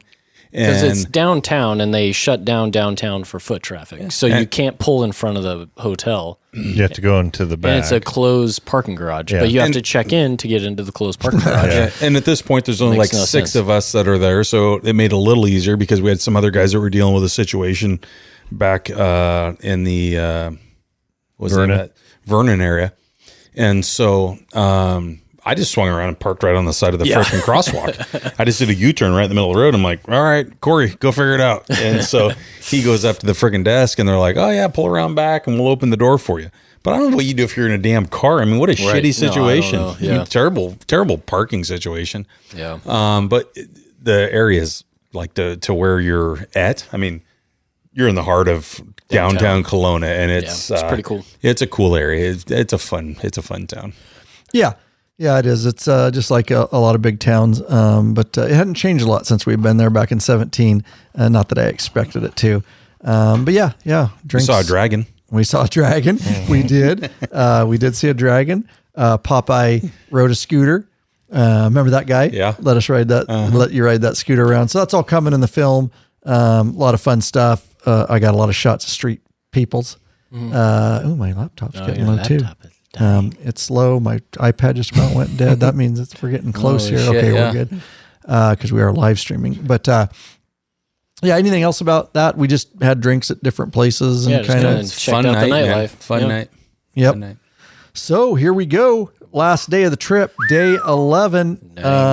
It's over, basically, but we still got a lot of riding to do because this is a Kelowna to home, in which is 6 hours, 315 miles. That was for us because we had 100 miles more to go once we hit Wenatchee area, which is where these guys would be dropped. But there was one, we made that decision in the morning. You want to talk about this little, instead of taking 97? Yeah. So a couple of years ago, I'd taken a trip up to this area, and I don't even know how the hell I found it. I don't even know if I was looking like on a map and was like, shit, I'm gonna go try this area, or somebody told me to take this other area. But we went and jumped over to a different route. Do you have the route there, Lurch, that we ended up taking? 33. So outside of North Kelowna, we jumped over onto 33 and ended up taking 33 south. And that takes you up through a bunch of the ski resorts and stuff. Now, if you're riding 97 south, you're going to run into a bunch of traffic. It's I mean, shit, it's hot. So like the last 2 years ago, I think it was, maybe it was last year, but I think it was 2 years ago when I left out of Kelowna, and it was like 90 degrees at 8:30 in the morning when I went to leave. And we jumped up onto, would you say 33? Yep. And shit, we get up in the hills, and it's, you get some serious elevation up there, and it drops down to like 70 degrees and no truck traffic, hardly any traffic, nice curves, beautiful road. And it'll take you all the way south until you're damn near to the Osoyoos Orville crossing. And then you have to cut west. But Highway 3, sorry, not 33. Okay, 3. So Highway 3. But what a better road to take than 97 south. I mean, way better. So if you're up in that area, like I say, you'll get into cooler conditions, much nicer curvy roads, get you away from the truck traffic, get you away from all the traffic. Beautiful way to go. Dropping down into Soyuz was really cool. I mean, it was steep. Steep some bitch. Yeah, it is. Yeah. Nice corners and Switchbacks, kinda, It gets hotter and hotter and hotter and hotter. Yeah, Yep. you just feel Yeah. the temp go Dropping into hell. Back into hell. Yeah. Which was fine after the rain. I welcomed it. Yeah. And it looks like it was like 80 that day when we left. I think it was in the high 90s when we dropped down into Soyuz by then. I know Chelan was hot too. Mm-hmm. Oh, yeah. Sweating a little bit. Yeah, for sure. Pretty uneventful border crossing, no problem. Back in the USA, America. God bless it. God bless it. And we'd never, even going into Canada, we waited in no line. And even coming back, we waited in no line. No, It was that's pretty glorious. quick. Yeah, that's pretty quick. Quick border crossings. Then we stopped. Did you leave your tariffs up there? I did. I left all my Because I whole knew you trunk had a full of trunk full of tariffs. tariffs on I the way did. up. Did you leave them? I did. Good. Yes, all of them. And the landing, lunchtime in Chelan, Lake Chelan, which is a pretty cool place. It's right in your guys' backyard, basically. But I've boated there a few times and whatnot. But we stopped at the landing, and we've eaten there before. And this was, this is the last. This is where we kind Parted of ways. parted ways. We had a good lunch, reminisce about the trip, and it was damn hot at this point. Yeah. But at this point, you guys got a Cowboy and Popeye got to split off back into Wenatchee. Lurch and I and Indian John got to head back down to the Yakima, Washington area. So we split off. Squid and Goat are headed east towards Othello and Tri-Cities. So that's it. Bro hugs and split off from there. And it was for Lurch and I know you guys too, but it's that last leg of the trip is always just long. You know what I mean? Especially because we hit, that section of 97. Well, We hit Blewett, which is cool. But after Blewett, you're just like, and then Ellensburg. But we did hit the canyon. We did the canyon. We did the canyon. That was a nice ending to it. Stopped at a convenience store up there and got liquidated because it was so hot. But that was pretty much it. 100 degrees when we got home. And I know it was like that. And for you guys too, probably dude, close. I jumped in the pool right away. I know you sent a picture, bastard. Yeah, I did. You're like, as soon as I'm in my pool with the beer, I'm sending a picture, motherfucker, while we're stuffed away. Because usually the joke is, we head east or south, and these guys always have to come from Wenatchee and meet us here because it's central to where we're going. And this was since we were going north, we had to do it this time. So we usually home showing them pictures of drinking beers, and we're home safe and everything, and they're still fucking riding, just pounding it out, trying to get home. So. Man. Yeah, good for you guys. You deserved it this time. It was hot. We were home at about what's that? Easy. We were home at about 6:15 or so, and I clocked. Ours is going to be a little bit more, just because we had another 100 miles on the front and rear. 3,735 miles is what my odometer read in basically 11 days, right? Yeah, I think mine was 3,555. There you go. That would make sense. Yeah. So Man, what a trip. Awesome trip. Open up a little bit. You guys might see this on the documentary. I don't know how much it'll make. A lot of tears shed on this trip. I think a lot of guys actually opened up. So you guys know we're all law enforcement dudes here. And I think I've never in 15 years seen guys open up like emotionally like they did on this trip, and just be able to express what a trip like this means, and just the amount of stress that like a trip like this is able to relieve. And so for you guys that are out there, you got stressed out lives, and you're worried about whatever in your life, get on a motorcycle. Like, you don't worry about it. I can tell you, I was absolutely stressed through the hilt. My freaking blood pressure was freaking sky high before this trip. And to get out and actually go and do this trip, and I know other guys who were on this trip as well, and to be able to get out and go and do this trip and be able to get away for 10 days and actually, clear your mind, think about what actually matters in your life, family, friends, and stuff like that. And this was just the perfect trip at the perfect time to be able to get out into the middle of nowhere. We're not in big cities.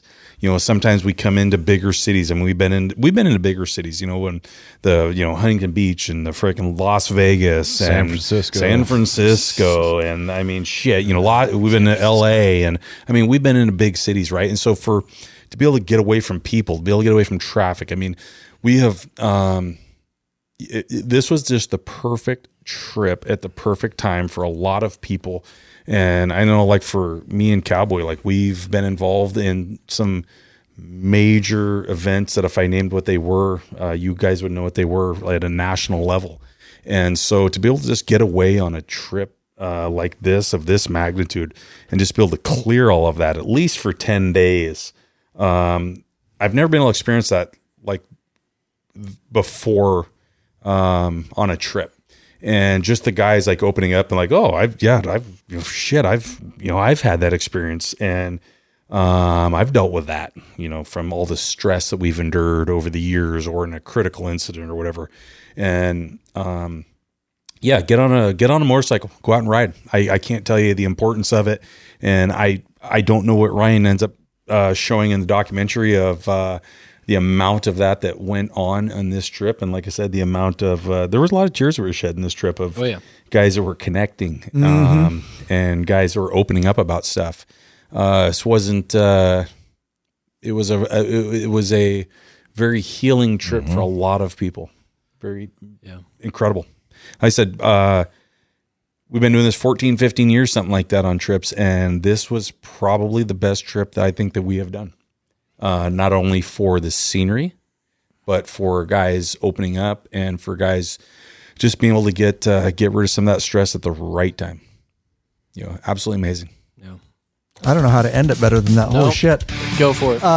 You need to take that sound bite and play that up front. Just a little snippet before we get into the podcast. That was a good snippet, bro. It was the right trip at the right time. Yep. And the lack of cell service really aided to that. I found myself not even playing music or podcasts or anything. Me too. I just ran silence. for hours with nothing in my headset but the motor. Not being able to get a text message, not be able to hear from the outside world, being on SOS all day long. You're just disconnected, and you ride, and you're just out in nature. And just with the boys, just with your brothers.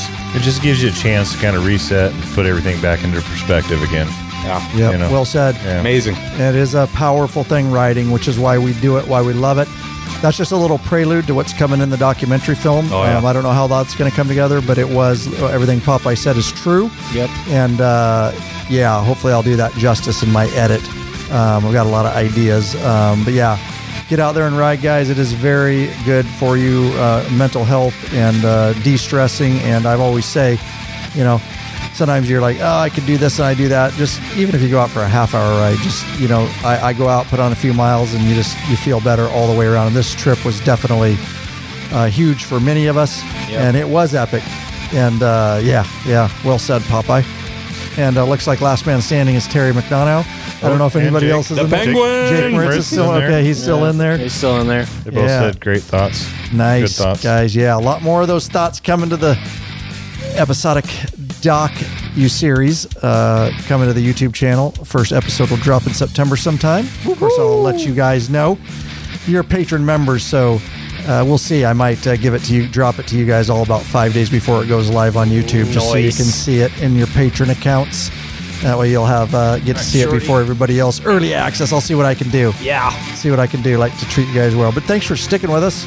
That was first episode. What did I say? Was 2.5. This was 2:45. Damn. Setting some records. Marathon that's day. Joe Rogan status. It is. That's right. It is, dude. Now I got to ride home. Thanks for staying with us, Bikeaholics. By the way, we just want to thank the following people for flat donations: Jan Arnie Harstead of Norway, Nate O'Connell Erie of Erie, Pennsylvania, and Gregory Otto of Springfield, Ohio. Thanks so much. lawabidingbiker.com/donate. Helps pull a little fuel in the Law Abiding Biker gas tank. So we can keep this bitch running on down the road. There you go, guys. Thanks for tuning in, and thank you both, as always, So good. for your insight and for coming down, you know, and you got to ride all the way back up, and should be a nice evening for a ride, but thank you very much.